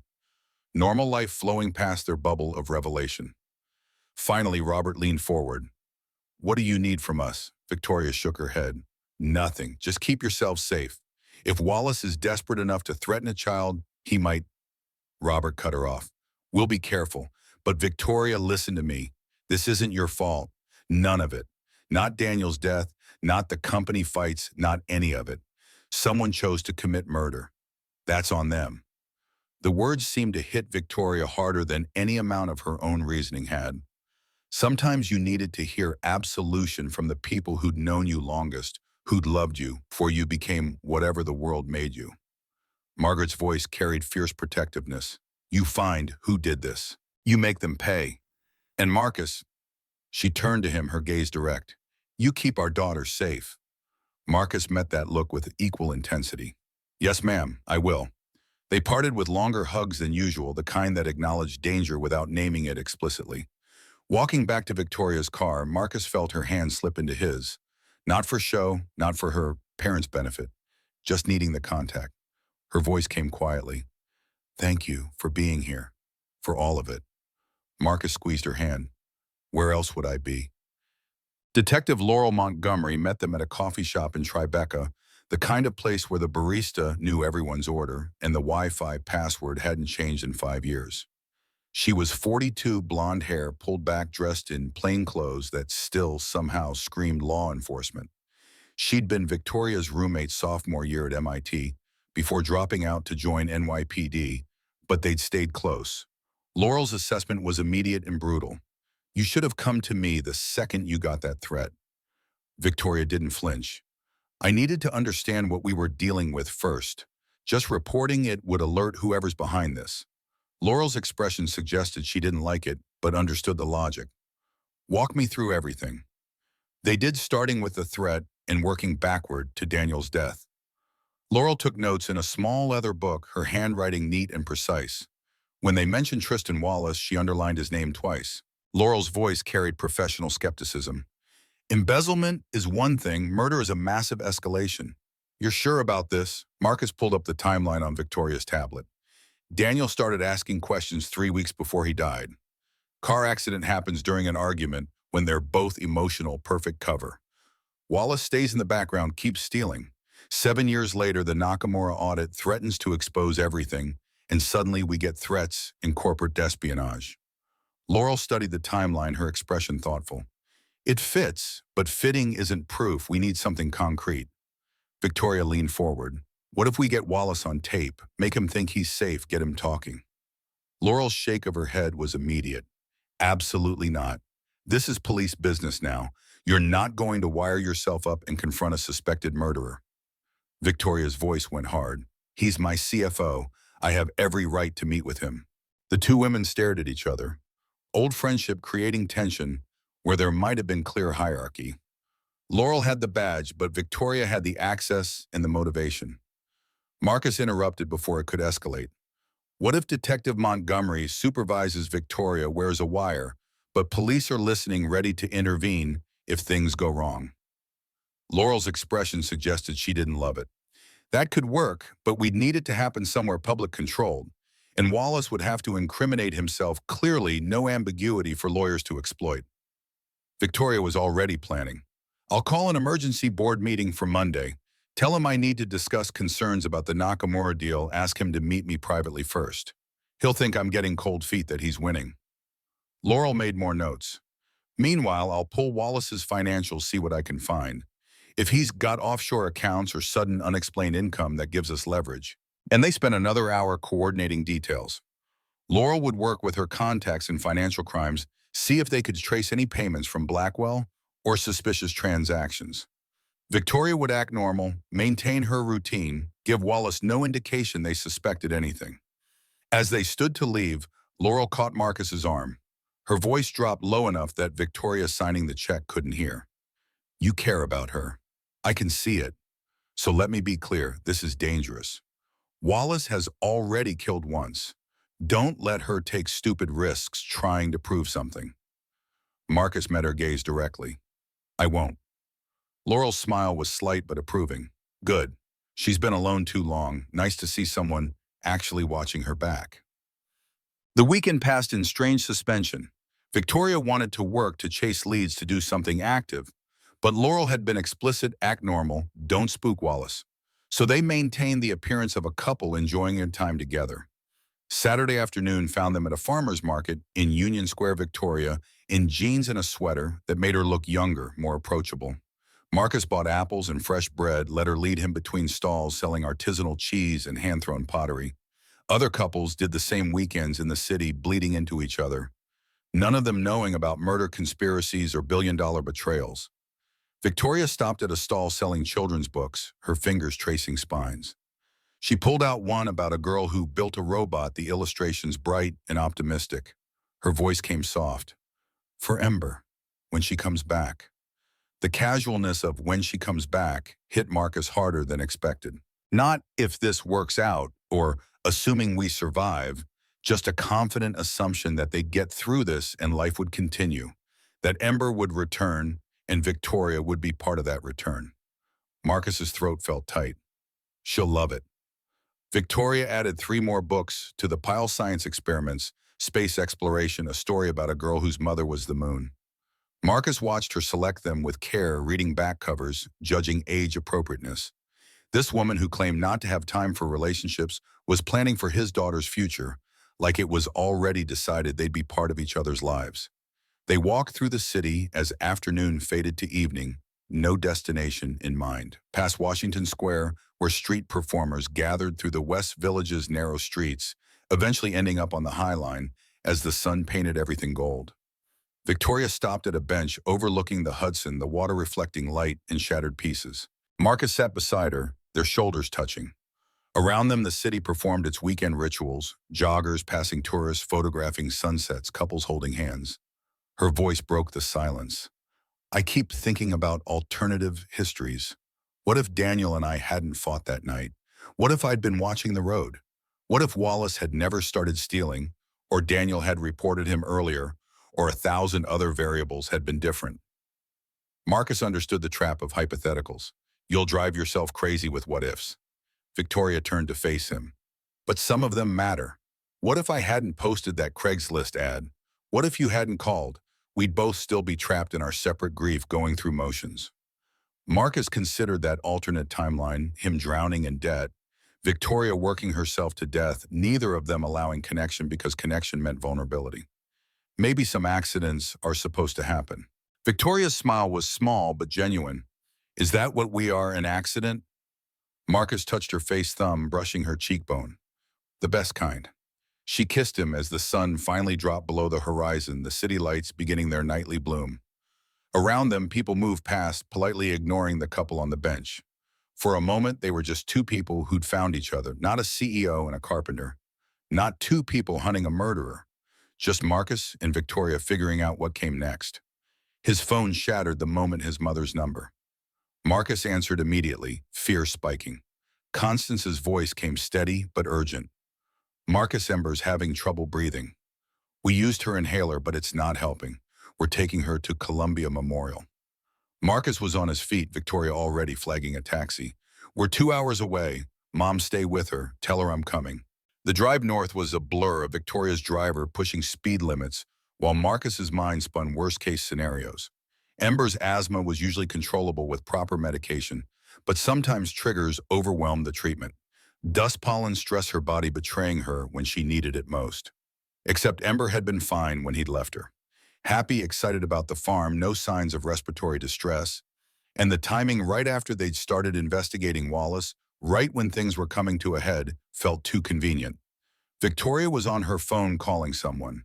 I need environmental testing on the Hayes farm in Columbia County, specifically checking for chemical irritants, anything that could trigger severe asthma. Yes, tonight. I don't care what it was. Marcus looked at her, the same suspicion crystallizing in both their minds. Victoria's face had gone hard, that Ice Queen mask sliding into place. Her voice carried absolute fury. If Wallace did something to Ember, I will destroy him. Completely. They reached the hospital just after 8. Ember was in a pediatric room, oxygen mask over her small face but breathing. Constance sat beside the bed, holding her hand, Kenneth pacing by the windows. Ember's eyes lit up when she saw Marcus. Daddy. He was beside her in seconds, checking her color, her breathing rate, the monitors showing oxygen saturation. The numbers were improving, 94%, not great but out of danger. Marcus kept his voice gentle. "Hey, sweetheart, you scared us." Ember's voice came muffled behind the mask. "I couldn't breathe. It happened so fast. We were feeding chickens and then everything got tight." Kenneth's voice carried suppressed anger. "I checked the coop after. Someone had sprayed something in there. Chemical smell made my eyes water. Whatever it was triggered her asthma badly." Victoria was already on the phone again, voice clipped and professional. "Laurel, we have a situation." The doctor came in young, competent, explaining that they wanted to keep Ember overnight for observation but expected full recovery. Environmental asthma triggers could be severe, but usually resolved with proper treatment. Someone should identify what she'd been exposed to and avoid it in future. Marcus waited until the doctor left. His voice came out cold, controlled only through enormous effort. "Someone deliberately exposed my daughter to a chemical irritant. Someone who knew she had asthma knew where she was staying." Victoria's hands clenched into fists. "Wallace had to be. He's escalating, trying to scare us off." Kenneth moved closer. "I found a shoe print near the coop. Fresh probably from this morning. Called the local police, but they're treating it as trespassing, not attempted murder of a child." Laurel arrived within an hour, badge out, taking official statements. She photographed the shoe print before local rain could wash it away, collected samples from the chicken coop. Her expression throughout suggested she'd seen enough evil to believe this was exactly what it looked like, targeted violence against a child to intimidate her father. When she finished the official documentation, Laurel pulled Marcus and Victoria aside. Her voice was low, angry. "This changes things. Threatening a child on text is one thing. Actually hurting one, that's attempted murder. Wallace is desperate enough to attack a 6-year-old.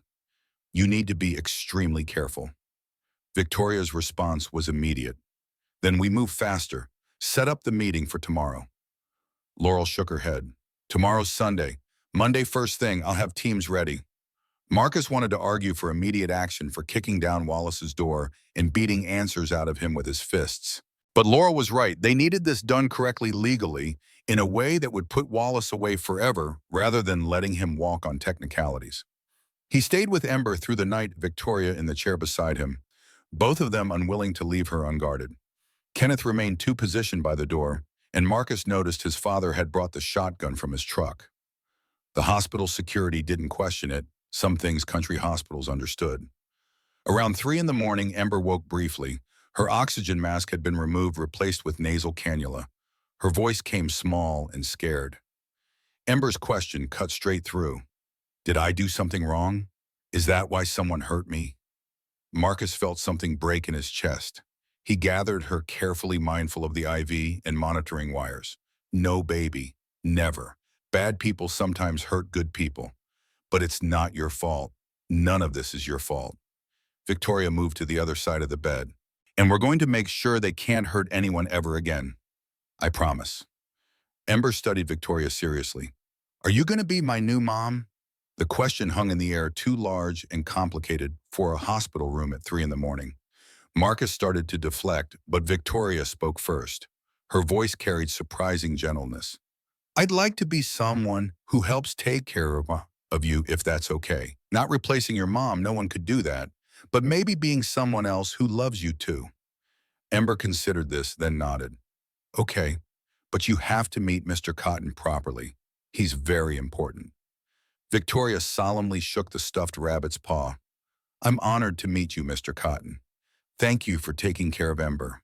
The absurdity of watching a billionaire CEO conduct formal introductions with a stuffed animal while his daughter lay in a hospital bed hit Marcus hard. He found himself smiling despite everything, despite the fear and rage and exhaustion. Ember drifted back to sleep within minutes. Victoria stayed beside the bed, one hand resting near Ember's, close enough to feel the rise and fall of her breathing. Marcus's whisper was almost inaudible. "Thank you." Victoria didn't look at him, her gaze fixed on Ember. "For what?" Marcus's throat tightened. "For meaning it, when you promised her." Victoria's voice came quiet but absolutely certain. "I don't make promises I don't intend to keep. Not to children, not to anyone." They sat in silence while the monitor beeped their steady rhythm and the night staff made their rounds. Kenneth dozed in the corner chair, shotgun within reach. Outside, the rural darkness was complete, except for scattered farmhouse lights dotting distant hills. Marcus thought about the chain of events that had brought them here. A desperate Craigslist ad, a fake relationship that stopped being fake, a murdered partner and an embezzling CFO. And somehow, in the middle of all that darkness, finding something that looked increasingly like hope. Monday morning arrived with bureaucratic efficiency. Victoria's driver collected them at 6 Ember buckled, safely between Marcus and Kenneth in the back. They dropped her at Victoria's penthouse under Diane's watchful supervision and the protection of 2 security guards Laurel had vetted personally. Lancaster Technologies' headquarters at 7:30 on Monday morning was controlled chaos. Victoria moved through it with the confidence of someone who'd built this empire from a garage, nodding to employees, reviewing reports every inch the competent CEO. Only Marcus saw the tension in her shoulders, the way her jaw stayed tight. Laurel met them in Victoria's office with equipment, a wire so small it disappeared under Victoria's blouse, backup recording devices in her watch and earrings. Redundancy in case Wallace found one. The technical team had tested everything twice. Signal strong, battery life good for hours. Laurel's instructions were clinical. Get him talking about the embezzlement first, then about Daniel's death. If he admits to tampering with the car, we've got him on murder. If he admits to the chemical attack on Ember, that's attempted murder of a minor. Either way, he's done. Victoria nodded, her expression carved from ice. And if he tries something? Laurel gestured to the unmarked van across the street. We're listening to every word. My team has the building surrounded. He makes a move, we're there in 30 seconds. Marcus caught Victoria's hand. You don't have to do this. Let the police handle it. Victoria's smile held no warmth. He killed Daniel. He attacked Ember. This is personal now. I need to hear him admit it. The meeting was set for 9 o'clock. Wallace's calendar showed him arriving at 8:30, giving Victoria time to position herself. She'd chosen her private conference room on the 41st floor, one level above her office. Glass walls with remote-controlled privacy screens. One exit to the main hallway. Nowhere to run. Marcus waited in Victoria's office with Laurel headphones on, listening to dead air, while Victoria reviewed documents and waited. The minutes crawled past with the unique torture of knowing someone you cared about was walking into danger. At 8:55, Wallace's voice came through the wire. Victoria, you wanted to see me. Tristan Wallace was 53, medium height, graying hair, the kind of face that disappeared in crowds. He'd worked for Lancaster Technologies in 2 stints, separated by 4 years, his resume showing competence without brilliance. The perfect person to hide in plain sight. Victoria's voice stayed professional. Tristan, thanks for coming. I wanted to discuss some concerns about the Nakamura deal before today's board meeting. The sound of chairs scraping, papers rustling. Wallace's response carried studied concern. Of course. What concerns? Victoria launched into a prepared speech about market volatility, integration, challenges, the risks of moving too fast. All plausible, all things a cautious CEO might worry about. Wallace responded with reassurances, financial projections, everything by the book. Marcus watched Laurel's expression. She was tracking something, listening for the turn. Victoria was leading Wallace, making him comfortable, establishing the pretense before springing the trap. Finally, Victoria's voice shifted slightly. There's another issue. I've been reviewing old financial records from before the IPO, and I've found some irregularities in expense accounts from 2018. The silence stretched. When Wallace spoke again, his voice had changed. Irregularities. Victoria's tone stayed neutral. Payment authorizations that don't match our standard procedures. Small amounts but consistent over several months. You were managing those accounts at the time. Wallace's laugh sounded forced. That was years ago. I'd have to review the specific transactions. Victoria pressed harder. The thing is, Daniel was reviewing these same records right before he died. He'd scheduled a meeting with our lawyer about financial concerns. Does that ring any bells? Another silence, longer this time. Marcus could hear his own heartbeat in the headphones. Wallace's voice, when it came, was careful. Daniel mentioned wanting to tighten some processes, but that was right before the accident. We never got to have that conversation. Victoria's response came cold as January. The accident that happened when the brake lines failed on my car. the car I'd had serviced 2 days earlier. The temperature in the room seemed to drop through the wire. Marcus heard Laurel alert her team, everyone tensing. Wallace's voice carried forced confusion. "I'm not sure what you're implying, Victoria." Victoria didn't back down. "I'm not implying anything. I'm stating facts. Daniel was investigating financial irregularities. He died in a suspicious accident. Those same irregularities continued for 7 more years. And now when the Nakamura audit would expose everything, suddenly I'm getting threats and my boyfriend's daughter ends up in the hospital." The sound of a chair moving fast, Wallace's voice rising. "You're not suggesting I had anything to do with—" Victoria cut him off. "I'm saying that you've been embezzling from my company for a decade. I'm saying you killed Daniel Wright to cover it up. And I'm saying you assaulted a 6-year-old child to intimidate me." The explosion came fast. Wallace's voice went from defensive to desperate. "You can't prove any of that. You're grasping at straws because you feel guilty about Daniel's death and need someone else to blame." Victoria's laugh was bitter. "You're right that I felt guilty. Spent 7 years drowning in it. But then I started actually looking at the evidence instead of just accepting that I'd caused the accident. And you know what I found? A pattern. You steal, Daniel notices. Daniel dies. You keep stealing. We announce a deal that requires forensic audits. Suddenly people around me get hurt." Wallace's breathing was audible through the wire, now rapid and shallow. "This is insane. You're having some kind of breakdown." Victoria's voice went deadly quiet. "Then explain the offshore accounts. The payments from shell corporations registered to James Blackwell's dummy subsidiaries. The deposits that coincidentally match the amounts missing from our expense accounts." The silence was absolute. Marcus could picture Wallace's face, the trapped animal realization that she knew everything. When Wallace finally spoke, his voice had changed completely. No more pretense, just cold calculation. "You should have taken the warning seriously. Should have backed off the deal. Should have kept your carpenter boyfriend and his kid out of my business."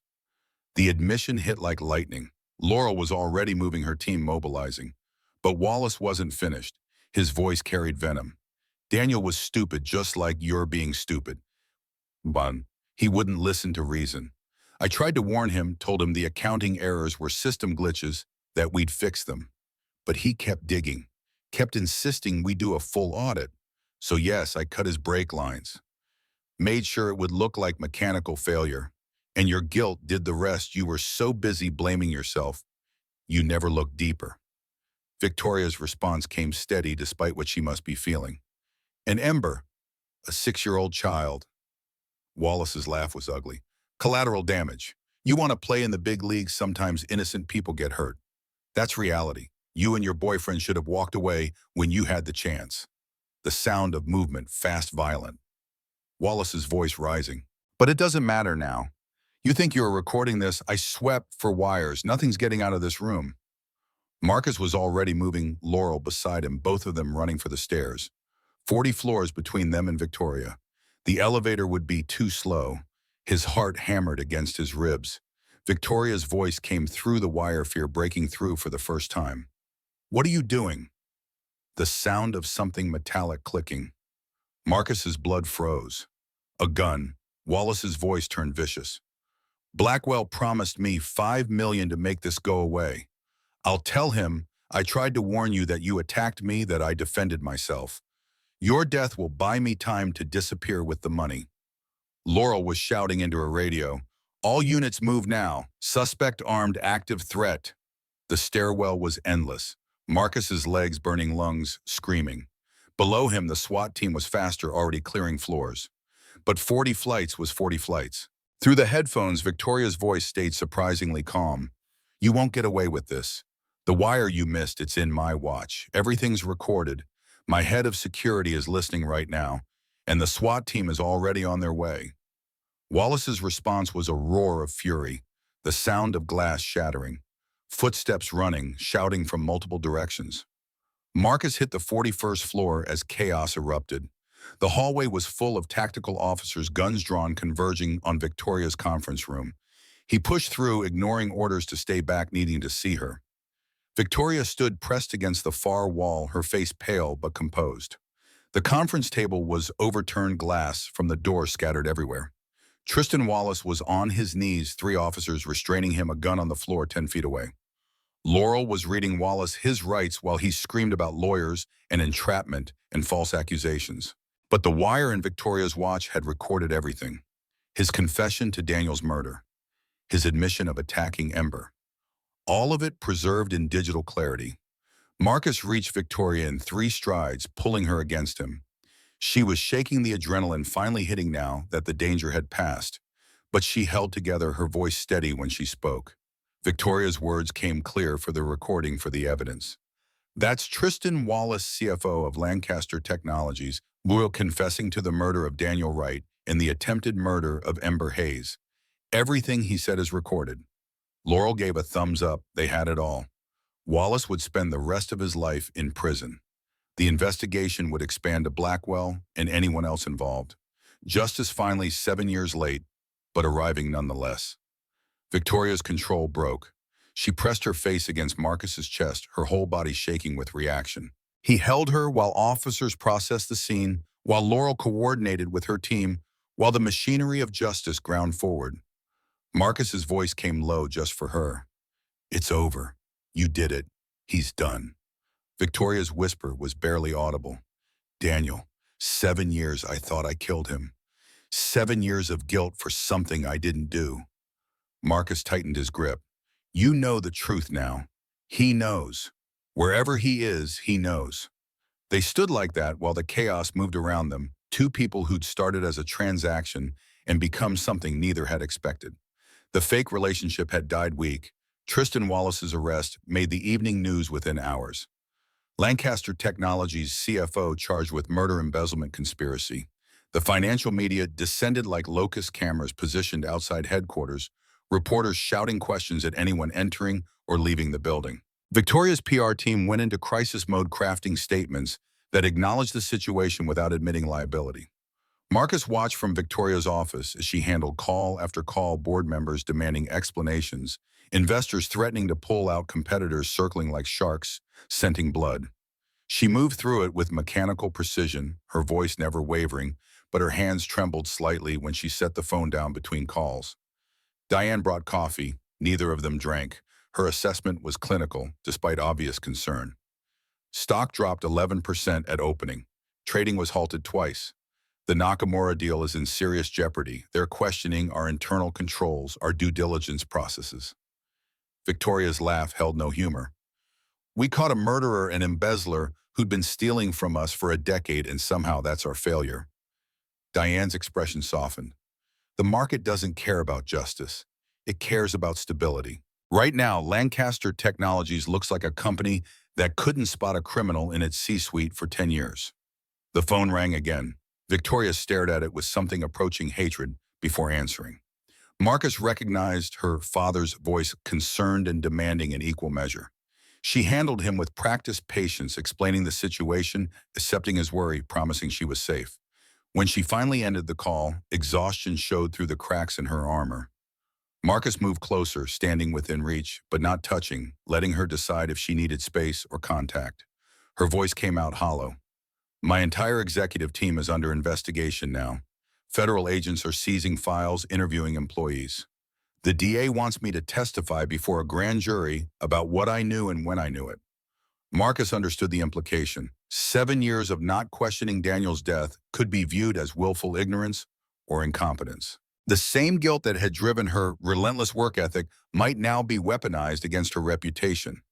His response was firm. "You were a grieving fiancé who believed the police report. That's not criminal. That's human." Victoria turned to the windows, Manhattan spread below in afternoon light. "The board is calling for my resignation. Harlan Bishop sent a formal letter an hour ago.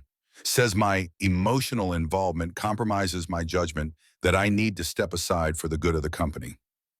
The betrayal in her voice cut deeper than the words themselves.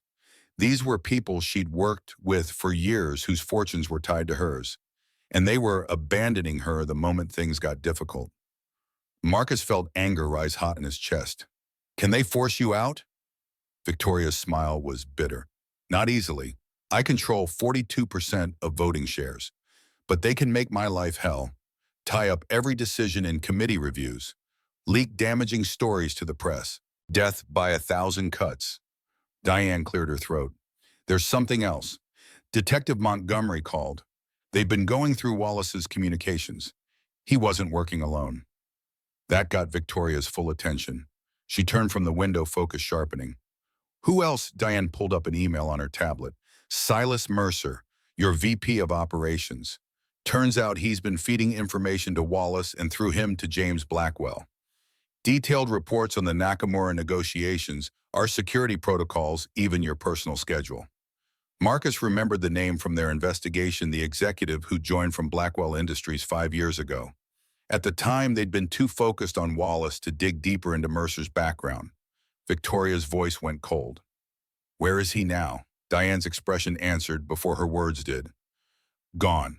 Didn't show up this morning. His apartment in Battery Park is cleared out. Best guess is he ran the moment Wallace was arrested. Victoria was already dialing Laurel's number, putting it on speaker. The detective answered on the second ring, background noise suggesting she was in a vehicle. Laurel's voice carried frustration. I was about to call you. Silas Mercer's car was found at JFK long-term parking. Security footage shows him boarding a flight to Grand Cayman 6 hours ago. By the time we got a warrant, he'd already cleared Cayman Customs and disappeared. Victoria's hand clenched into a fist. So he gets away. Laurel's pause was weighted. Not necessarily. We're building a conspiracy case that includes everyone involved. Mercer's flight makes him look guilty, which actually helps us. And we're working with federal prosecutors' wire fraud murder for hire the works. These charges cross state lines and international borders. He can run, but his assets can be frozen, his accounts traced. Marcus voiced what he suspected Victoria was thinking. What about Blackwell? Wallace confessed to working with him. Laurel's sigh carried through the phone. That's where it gets complicated. Wallace's confession implicates Blackwell, but Blackwell's lawyers are already claiming Wallace acted independently, that any payments were legitimate consulting fees. Without harder evidence, it's Wallace's word against a man with unlimited legal resources. Victoria's expression hardened into something Marcus was beginning to recognize, the look that preceded absolutely ruthless decision-making. Then we get harder evidence.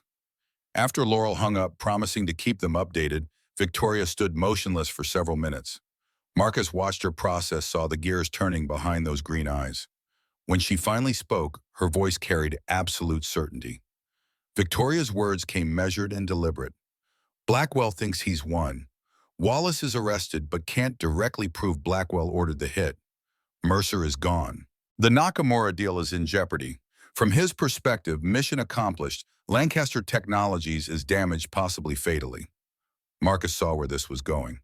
So you give him exactly what he wants. Victoria's smile was sharp as broken glass. I announce I'm stepping down as CEO. Temporary leave of absence while the investigation proceeds. The board gets their wish, the stock stabilizes, and Blackwell thinks I'm broken. Diane's objection was immediate. That's insane. You step down now, they'll never let you back. The board will install someone else permanently. Victoria moved to her desk, already planning. Not if the leave is conditional. I step aside while focusing on the federal investigation, providing full cooperation. Paint it as taking responsibility for oversight failures while maintaining innocence. The board can't argue with that without looking like they're obstructing justice. Marcus admired the strategy even as he worried about the cost. And while you're on leave, Victoria's expression carried predatory satisfaction. I hunt. No corporate obligations tying me to public statements or SEC regulations. Just a private citizen helping law enforcement build a case against the people who murdered my fiancé. The plan was elegant and terrifying. Victoria would sacrifice her position temporarily to gain the freedom to pursue Blackwell without the constraints of being a CEO under federal scrutiny. It was the kind of calculated risk that either cemented her legend or destroyed her completely. Diane studied her boss with something approaching awe. You've been thinking about this since Wallace's arrest. Victoria didn't deny it. I've spent 7 years building this company as penance for Daniel's death. Time to actually avenge it instead. The press conference happened Tuesday afternoon. Victoria stood at a podium in Lancaster Technologies' main conference room, cameras clicking like mechanical insects, reporters packed shoulder to shoulder. She wore gray, the color of neutrality, of seriousness, of someone accepting responsibility. Her statement was brief and devastating. She acknowledged the criminal investigation, expressed shock and betrayal, took full responsibility for oversight failures. And then, voice steady, she announced her immediate leave of absence pending resolution of the federal case. The questions came like artillery fire. Victoria deflected them with practiced skill, neither admitting guilt nor claiming complete innocence. She was a CEO who'd failed to catch a criminal in her organization and was stepping aside to let proper authorities handle it. The narrative played well, humble, responsible, focused on justice rather than self-preservation. Marcus watched from the back of the room, Laurel beside him in plain clothes. The detective's quiet observation cut to the heart of it. She's good, makes herself look vulnerable while actually gaining tactical advantage.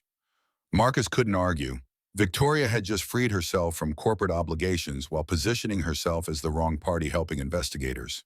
The optics were perfect. When she stepped away from the podium, ignoring the continued shouting questions, Marcus met her in the private hallway behind the conference room. Her mask cracked slightly when she saw him, exhaustion breaking through. His arms came around her without asking permission. She melted against him for exactly 10 seconds, allowing herself that moment of weakness before straightening and rebuilding her armor. Victoria's voice emerged steadier than it had any right to be. Phase 1 complete. Now we need to make Blackwell comfortable enough to make a mistake. Laurel joined them, phone already out. Federal prosecutors want to coordinate. They're opening a RICO investigation, Racketeer Influenced and Corrupt Organizations Act. If we can prove Blackwell ran a criminal enterprise, everything he owns becomes subject to seizure. The scope of that ambition was staggering. RICO cases were notoriously difficult to prove, requiring extensive evidence of pattern and conspiracy. But success meant complete destruction of Blackwell's empire. Victoria's smile was cold and satisfied. Good, I want him ruined, completely. They spent the rest of the week building the case. Federal agents interviewed everyone who'd ever worked with Wallace or Mercer. Forensic accountants traced money through increasingly complex shell corporations. Digital forensics experts recovered deleted emails and encrypted communications. And slowly, painfully, a picture emerged. Silas Mercer, they hadn't just been feeding information, he'd been Blackwell's inside man from the beginning. Planted at Lancaster Technologies 5 years ago specifically to create vulnerabilities Blackwell could exploit. The man had perfect credentials, glowing recommendations from former Blackwell colleagues, a resume designed to get him hired. But the deeper revelation came Thursday evening. Marcus and Victoria were in her penthouse. She'd moved operations there, away from the office where she was no longer technically employed. Ember was with them, playing with the robotics kit Victoria had bought, building something that looked like a mechanical spider. Laurel arrived with a banker's box full of documents. Her expression suggested she'd found something significant and wasn't happy about it. She set the box on the dining table, pulling out a file folder with evidence tags. Laurel's voice carried careful neutrality. We got a warrant for Wallace's storage unit in New Jersey. Found old financial records going back 12 years, before he left Lancaster the first time before Daniel died. Victoria moved closer, already reading over Laurel's shoulder. Marcus saw her face change color, draining until she looked carved from marble. The documents showed payments from a shell corporation to Wallace starting in 2013, 2 years before Daniel's death. Regular deposits always under $10,000 to avoid federal reporting requirements. The Shell Corp traced back through 3 layers to a holding company owned by James Blackwell. Victoria's voice emerged barely above a whisper. Blackwell was paying Wallace 2 years before Daniel died. Laurel nodded grimly, which suggests the embezzlement wasn't opportunity, it was assignment.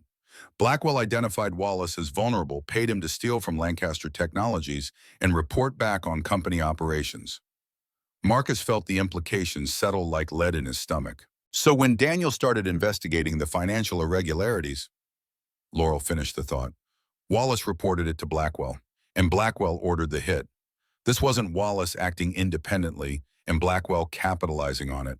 Blackwell orchestrated Daniel Wright's murder from the beginning.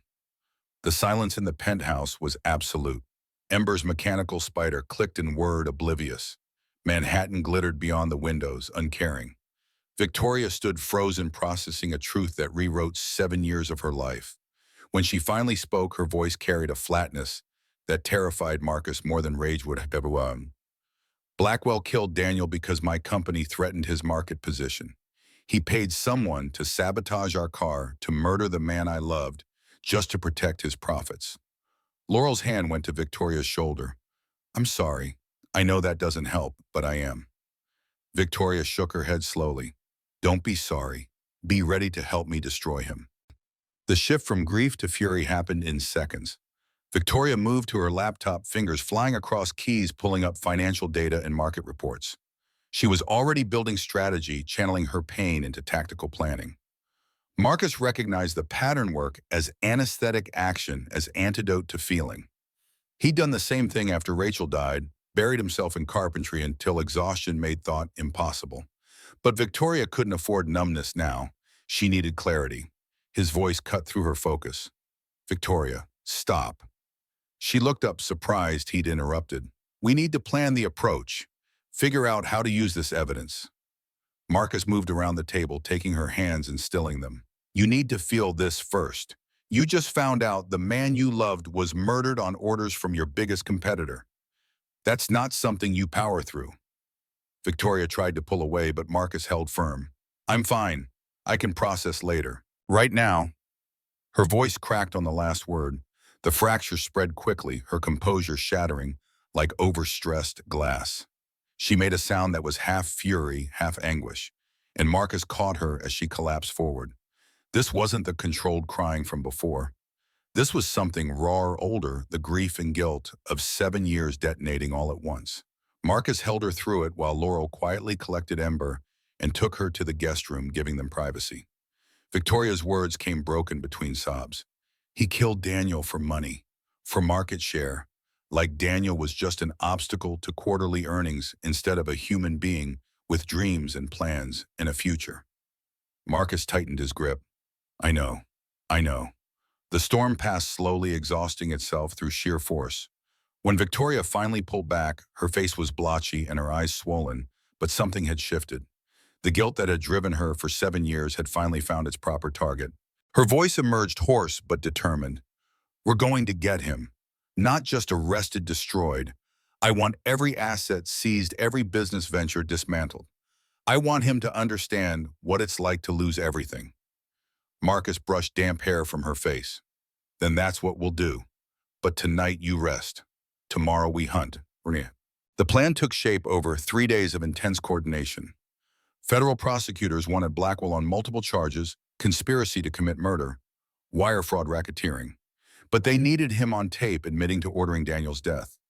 Wallace's confession wasn't enough. Mercer had fled. They needed Blackwell himself, which meant someone had to get close enough to make him comfortable talking. Victoria volunteered immediately. Laurel vetoed it just as fast. He knows you. You just stepped down from your company because of his conspiracy. He'll never speak freely around you. The prosecutor, a woman named Rebecca Stern from the Southern District, agreed. We need someone he doesn't see as a threat, someone who can approach him in a context that makes sense. All eyes turned to Marcus. He felt the weight of their attention, understanding what they were asking before anyone spoke. Stern's voice carried careful evaluation. You're Victoria Lancaster's boyfriend. Publicly known, since the press has been documenting your relationship, you could approach Blackwell claiming you're worried about Victoria, that the stress is destroying her, that you're looking for a way to protect her. Marcus's immediate instinct was refusal. He was a carpenter, not an undercover operative, but the logic was sound. Blackwell would see him as a civilian, someone outside the corporate warfare who might be leveraged. Victoria's objection came swift and fierce. Absolutely not. Blackwell ordered one murder already. I'm not putting Marcus in that position. Marcus caught her hand. Maybe that's exactly why it has to be me. He thinks he's won. You're out, your company's in chaos. The investigation is stalled without hard evidence. He won't expect anyone to come at him directly. Laurel added her professional assessment. We'd wire you properly, have teams positioned everywhere. The meeting would be in a public place, his office, a restaurant somewhere we can maintain visual contact. The debate continued for an hour, Victoria adamant that the risk was too high, Marcus equally insistent that they needed something definitive. Finally, Stern played her trump card. Her voice carried the weight of authority. Mr. Hayes, you're not law enforcement. We can't order you to do anything, but let me be clear about what's at stake. Without Blackwell's confession, he walks. Wallace goes to prison, maybe Mercer, if we catch him. But the man who actually ordered Daniel Wright's murder remains free, wealthy, and dangerous. Can you live with that? The question hung in the air. Marcus thought about Daniel, a man he'd never met, but whose death had shaped Victoria's entire adult life. Thought about Ember in that hospital bed, struggling to breathe because Blackwell's conspiracy had targeted her. Thought about the choice between safety and justice. His answer came quiet but certain. Tell me what I need to do. They spent 2 days preparing. Marcus learned to wear a wire naturally to angle his body for optimal audio pickup, to ask leading questions without sounding like he was interrogating. He practiced with federal agents who'd done this dozens of times, received coaching on how to handle threats or attempts to search him. Victoria watched the training sessions with barely concealed anxiety. She'd sit in the observation room, arms crossed, jaw tight, looking like she wanted to call the whole thing off. But she stayed quiet, trusting Marcus's decision even as it terrified her. Thursday evening, Marcus called Blackwell Industries from a burner phone. Got transferred 3 times before reaching someone who admitted to being James Blackwell's personal assistant. He kept his pitch simple. He was Victoria Lancaster's partner, needed to speak with Mr. Blackwell about a matter of mutual benefit. Understood this was unorthodox, but the situation was urgent. The callback came within an hour. Blackwell's voice was smooth, cultured, carrying precisely calibrated curiosity. Mr. Hayes, I understand you wanted to speak with me. Marcus had rehearsed this part. Mr. Blackwell, I'll be direct. Victoria's being destroyed by this investigation. She's lost her company, her reputation's in tatters, and she's convinced you're somehow responsible. I think she's having a breakdown, but she won't listen to reason. I thought maybe you and I could talk professional to professional about how to resolve this before she does something that can't be undone. The silence on the other end suggested Blackwell was evaluating, calculating. When he spoke again, his tone had shifted to something more engaged. That's quite the situation. What makes you think I could help? Marcus kept his voice steady, projecting just enough desperation. Because if there's any truth to what she's saying, if there was any connection between your companies and what Wallace did, maybe there's a way to clean this up quietly. Make the investigation go away, let everyone move on. I don't care about corporate politics. I just want Victoria safe and Ember protected. The mention of Ember was calculated, reminding Blackwell that Marcus had personal stakes beyond corporate loyalty. Stern had suggested it would make him seem more manipulable. Blackwell's response carried thoughtful consideration. I appreciate your position, Mr. Hayes. These situations can become unnecessarily complicated when emotions override reason. Perhaps we should meet in person, discuss options. They agreed on Saturday afternoon at Blackwell's office in Midtown, a neutral setting, professional with built-in security that would make Blackwell comfortable. The federal team would have surveillance positioned in surrounding buildings, audio enhancement equipment, and tactical response units within 60 seconds. When Marcus hung up, his hands were shaking slightly. Victoria appeared beside him, her presence grounding. Her voice emerged quiet and scared. You don't have to do this. We can find another way. Marcus turned to face her fully. There isn't another way. We both know it. This ends with Blackwell admitting what he did, or it doesn't end at all. Victoria's eyes carried something he hadn't seen before, raw fear not for herself but for him. She'd lost Daniel to Blackwell's conspiracy. The possibility of losing Marcus too was written across every line of her face. Her words came barely audible. If something happens to you. Marcus kissed her, slow and deliberate, trying to convey everything he didn't have words for. When they separated, he kept his forehead pressed against hers. Nothing's going to happen. I'm going to walk in there, get him talking, and walk out. Then we're going to watch federal agents arrest him, and this nightmare finally ends. Victoria's smile was fragile but genuine. Promise. Marcus thought about the promises he'd made to Rachel about living to Ember, about staying to Victoria, about seeing this through. Some promises were easy to keep. Others required walking into danger with nothing but faith and determination. His response carried all the certainty he could muster. Promise. Saturday morning arrived with unseasonable warmth, spring finally committing to its role. Marcus dressed carefully, slacks and a button-down, nothing too formal but respectable. The wire sat against his chest so small it was invisible, even if someone knew to look. Backup recording devices in his watch, in the button of his shirt. Triple redundancy. Ember had been sent back upstate to Marcus's parents, this time with explicit security protocols. Kenneth had called in favors from old Army buddies, had 3 veterans rotating watch on the property. Nothing was getting near his granddaughter again. Victoria rode with Marcus to Midtown, her hand gripping his the entire way. Laurel sat in front with the driver running through final checks.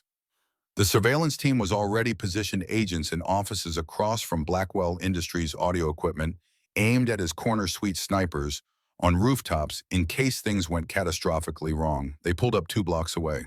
Marcus could see the building from here, glass and steel, like Lancaster Technologies, these monuments to commerce all looking the same. Laurel turned in her seat, her expression professional but not unkind. Laurel's instructions were crisp and clear. You're meeting in his office, 40th floor. We have parabolic microphones aimed at the windows. We'll hear everything even without the wire. But the wire is backup, so keep it active. Get him talking about the past, about Wallace, about competition with Lancaster Technologies. Don't directly accuse him of murder. Let him volunteer information. Marcus nodded, his mouth dry, despite drinking water all morning. Victoria's grip on his hand tightened almost painfully. Her voice shook despite obvious effort at control. Marcus, if he threatens you, if anything feels wrong, you get out immediately. The case isn't worth your life. Marcus wanted to argue that justice mattered, that stopping Blackwell was worth risks. But the fear in Victoria's eyes stopped him. She'd already lost one man she loved to Blackwell's conspiracy. The possibility of losing another was breaking her in real time. He touched her face gently. I'll be careful. I'll be smart. And I'll come back to you. The walk to Blackwell Industries felt longer than 2 blocks. Marcus counted his breathing, steadied. His pulse tried to project the calm confidence of someone who believed he was negotiating rather than gathering evidence. The lobby was marble and chrome, sterile and expensive. Security checked his ID, called up for confirmation, directed him to the executive elevators. The 40th floor opened onto tasteful corporate luxury, thick carpet, original art, the kind of space designed to intimidate while pretending to welcome. A receptionist with a practiced smile directed him down a hallway to corner office doors standing open. James Blackwell stood at floor-to-ceiling windows, hands clasped behind his back, silhouetted against the city. 58 years old, silver hair, perfectly styled charcoal suit that probably cost more than Marcus's truck. He turned when Marcus entered, and his smile was warm and utterly false. Blackwell's greeting carried studied friendliness. Mr. Hayes, thank you for coming. Please sit. The office was exactly what Marcus expected, power and money translated into furniture and art. Blackwell took the chair behind his desk, positioning himself higher, controlling the space. Marcus sat across from him, conscious of the wire against his chest, the weapons aimed at this room from across the street. Blackwell opened with faux sympathy. I understand Victoria is going through a difficult time. These investigations can be brutal, especially when they involve people you trusted. Marcus let bitterness color his voice, not hard to fake. She's convinced you're behind everything. Wallace, the embezzlement, even Daniel Wright's death 7 years ago. I keep telling her she's paranoid from stress, but she won't let it go. Blackwell's expression remained sympathetic, but something predatory flickered in his eyes. Grief can do that, make us see conspiracies where there's only tragedy. Daniel's death was a terrible accident. Victoria was driving. They were arguing. Sometimes these things just happen. Marcus leaned forward slightly. That's what I keep saying. But she's got all these financial records connections between Wallace and your company. Says Wallace was on your payroll years before Daniel died. The temperature in the room shifted imperceptibly. Blackwell's smile stayed in place, but his posture changed, became more alert. Wallace did some consulting work for us, not unusual in the industry.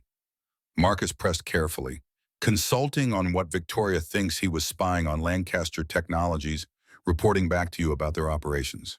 Blackwell studied Marcus for a long moment, clearly evaluating how much to admit. Finally, he leaned back, his demeanor shifting to something more candid, or at least pretending to be.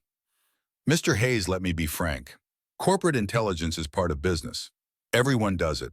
Having sources inside competitor companies, understanding their strategies, that's just good practice. It's not illegal. Marcus felt his pulse quicken. Blackwell was admitting to the conspiracy, thinking Marcus was someone he could turn. So Wallace was feeding you information. Blackwell's smile widened slightly. Wallace understood that his talents were better compensated elsewhere. Victoria and Daniel were idealists, thought they could change the world with clean hands. But real business requires pragmatism. Marcus pushed harder, sensing Blackwell's comfort increasing. What about Daniel's death? Victoria's convinced that wasn't an accident. Blackwell's pause lasted just slightly too long. When he spoke, his voice carried carefully measured regret. Daniel Wright was in the wrong place at the wrong time. These things happen when people refuse to be reasonable. The admission was oblique but damning. Marcus felt ice spread through his veins. What do you mean, refuse to be reasonable? Blackwell stood, moving back to the windows. His voice carried the distant quality of someone discussing ancient history. Daniel discovered some financial discrepancies. Wallace informed me. I had my attorney reach out, offer to help them resolve it quietly. No scandal, no investigation, just a gentleman's agreement. Daniel refused, said he was going to report everything, do a full audit, bring in the SEC if necessary. Marcus's throat felt tight. So what happened? Blackwell turned, and his expression had shed all pretense of sympathy. Now he just looked calculating. I made a business decision. Lancaster Technologies, with Daniel at the helm, would have been a persistent problem. Ethical, careful, impossible to manipulate. But Victoria, he smiled. Victoria was ambitious, emotional, easy to predict. I knew if Daniel was removed, she'd react exactly as she did, blame herself, throw herself into work, build the company aggressively but carelessly, create opportunities. The casual admission of premeditated murder hit Marcus like physical impact. He forced his voice to stay steady. You had him killed.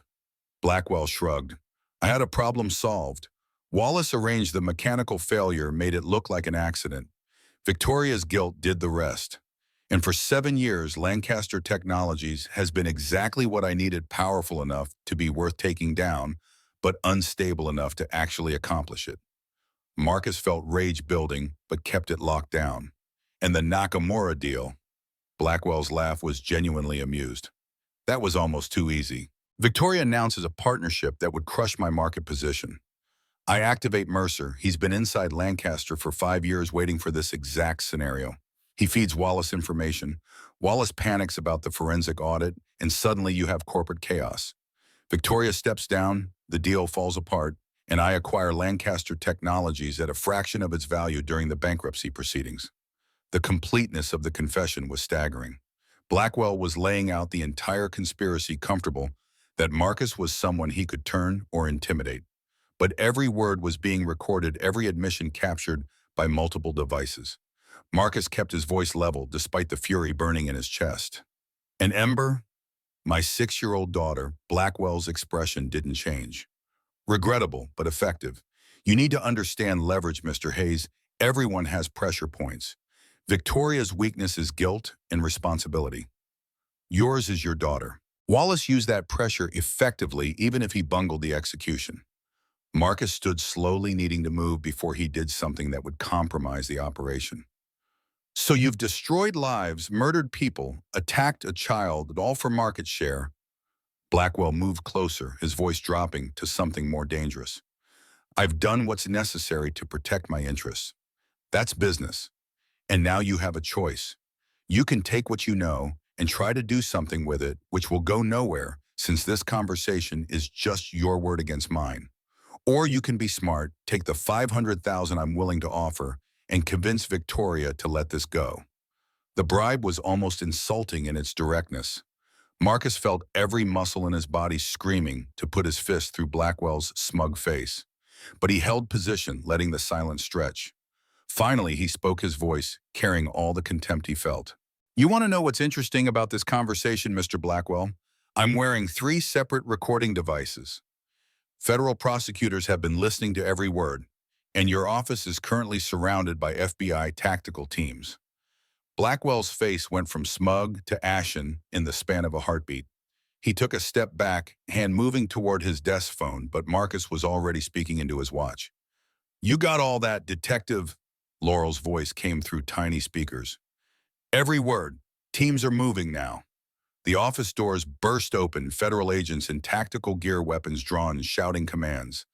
Blackwell froze, hands slowly raising, his expression cycling through shock, rage, and finally resignation. The predator realized he'd been outmaneuvered. Special Agent Stern appeared behind the tactical team, badge out. Her voice carried absolute authority. James Blackwell, you are under arrest for conspiracy to commit murder, racketeering, wire fraud, and attempted murder of a minor. You have the right to remain silent. Marcus stepped back as they cuffed Blackwell, his hands shaking now that the danger had passed. Through the windows, he could see more agents entering the building, beginning the process of seizing evidence and securing the crime scene. 40 floors below, news vans were already arriving, cameras pointing up. Laurel appeared at his side, removing the wire with practiced efficiency. Her smile carried genuine approval. That was incredibly dangerous and incredibly brave. He confessed to everything. Marcus's legs felt unsteady. The adrenaline was crashing, leaving him lightheaded. Is it enough for conviction? Stern joined them, holding a tablet showing audio waveforms. It's more than enough. We have his admission to ordering Daniel Wright's murder, his knowledge of Wallace's embezzlement, his coordination with Mercer, even his approval of the attack on your daughter. James Blackwell will spend the rest of his life in federal prison. The finality of that statement settled over Marcus like a weight lifting. 7 years of Victoria's guilt, weeks of investigation and dangers, it was all ending here. Justice delayed, but finally arriving. His voice came out hoarse. I need to see Victoria. They escorted him down 40 floors through the chaos of federal agents and news crews to the vehicle where Victoria waited. She burst out the moment she saw him, pulling him into her arms with desperate strength. Her words tumbled out between broken breaths. I heard everything through the wire. Every word. Oh God, Marcus, he could have killed you. He could have. Marcus held her, letting her shake his own reaction, finally breaking through now that she was safe and Blackwell was in custody. It's over. He confessed to everything. Daniel's murder, the conspiracy to all of it. It's finally over. Victoria pulled back enough to see his face, her eyes streaming. Daniel. 7 years I thought I killed him. 7 years of guilt and punishment. And it was Blackwell all along. Marcus wiped tears from her cheeks. But now you know. Daniel knows. And Blackwell is going to pay for what he did. They stood there in the street while federal agents processed the crime scene and reporters shouted questions from behind barriers. Two people who'd started as a transaction become something real and survived attempted murder together. The fake relationship had died months ago. What remained was tested, proven unshakable. The weeks that followed brought resolution in layers. Tristan Wallace pleaded guilty to avoid the death penalty, accepting life without parole. His testimony filled in details of Blackwell's conspiracy, corroborating everything. Silas Mercer was arrested in Turks and Caicos, extradited to face charges. The board members who'd pushed for Victoria's resignation fell silent when her innocence became undeniable. Lancaster Technologies' stock recovered within a month. The Nakamura deal not only survived, but expanded their CEO, impressed by Victoria's integrity in pursuing justice despite personal cost. She returned as CEO with stronger authority than before, the board chastened and unable to question her judgment. Marcus watched her rebuild from a distance, at first giving her space to reclaim her company. But evenings found them together at her penthouse, now also functionally his home, though he kept his Queens apartment for the principle of it.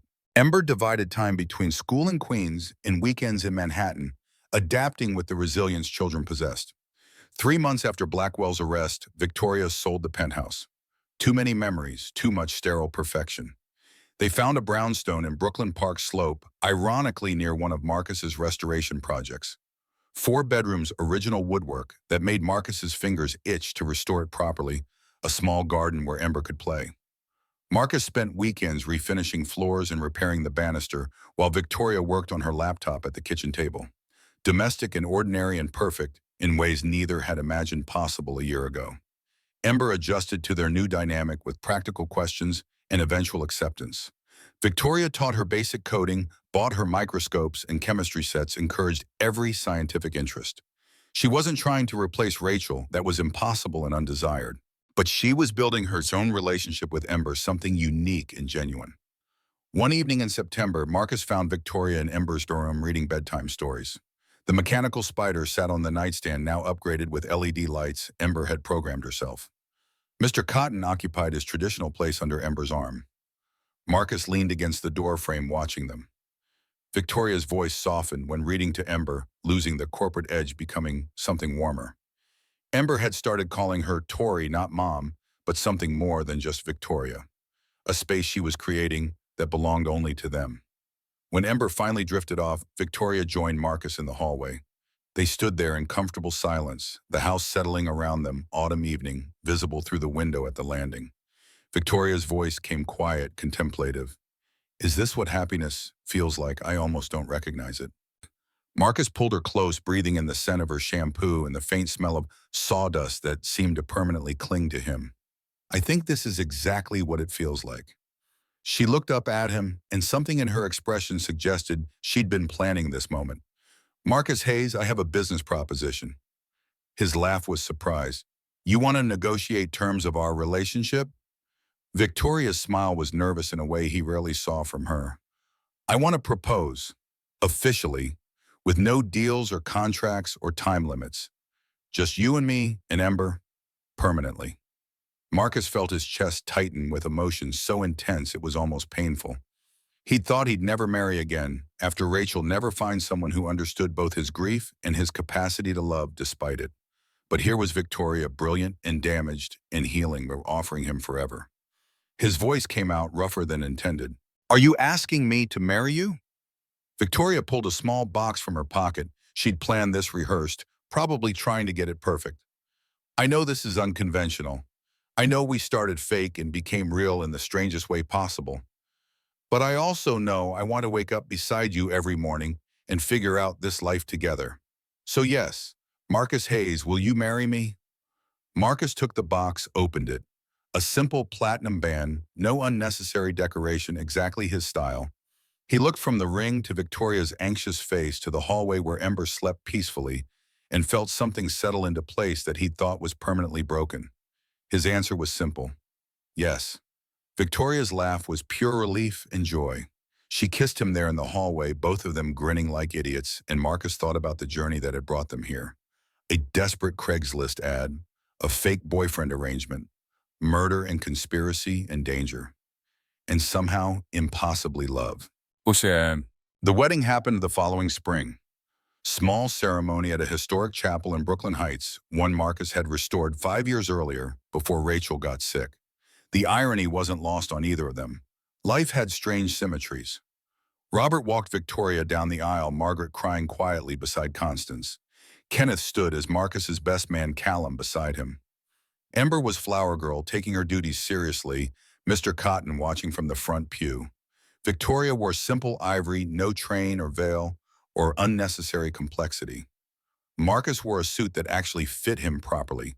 For once, Victoria had insisted on the tailor, and he'd stopped arguing about her spending money on him months ago. Some battles weren't worth fighting. The vows were traditional, no fancy rewrites or personalized additions. They'd had enough drama for several lifetimes. This was about promising the ordinary things, sickness and health, better and worse, all the days they'd been given. When the officiant pronounced them married, Ember cheered loudly. The gathered witnesses, 50 people who actually mattered rather than hundreds for appearance, laughed and applauded. Marcus kissed his wife and Victoria kissed her husband, and they walked back down the aisle toward whatever came next. The reception was at their brownstone backyard, strung with lights, tables scattered on the lawn. Nothing formal or stiff, just food and music and people who loved them. Marcus's construction crew mingled with Victoria's executive team. Kenneth taught some of Lancaster Technologies' engineers about proper mortise and tenon joinery. Constance and Margaret planned holiday visits. As evening fell and the party continued around them, Victoria pulled Marcus aside. They stood at the garden's edge watching fireflies begin their ancient rituals. Her voice carried nervousness again. I have news. Wasn't sure when to tell you, but now seems right. Marcus turned to face her, fully reading her expression. What kind of news? Victoria's hand moved to her stomach, flat still, no visible sign, but her smile was tentative and hopeful. The kind that arrives in about 7 months. I went to the doctor last week. We're pregnant. The words didn't register immediately. Then they did, and Marcus felt the world tilt sideways in the best possible way. Another child, a sibling for Ember, a baby that would be theirs together, proof that people could survive tragedy and build new families. His voice came out choked. "You're sure?" Victoria nodded, tears starting. "I'm sure. I wanted to tell you sooner, but I was scared. After everything that's happened, after losing so much, I was afraid to hope." Marcus pulled her close, his own eyes burning. "Hope is what we do now. Hope and build and live. That's what Rachel wanted. That's what Daniel would have wanted. That's what we owe them." Victoria pressed her face against his chest. "I love you. I know I don't say it enough, but I do. You saved me in every way a person can be saved." Marcus kissed the top of her head. "We saved each other. That's how it works." They stood there while the party continued behind them, two people who'd been broken and found healing in each other's damage. The journey from a Craigslist ad to this moment felt impossible and inevitable in equal measure.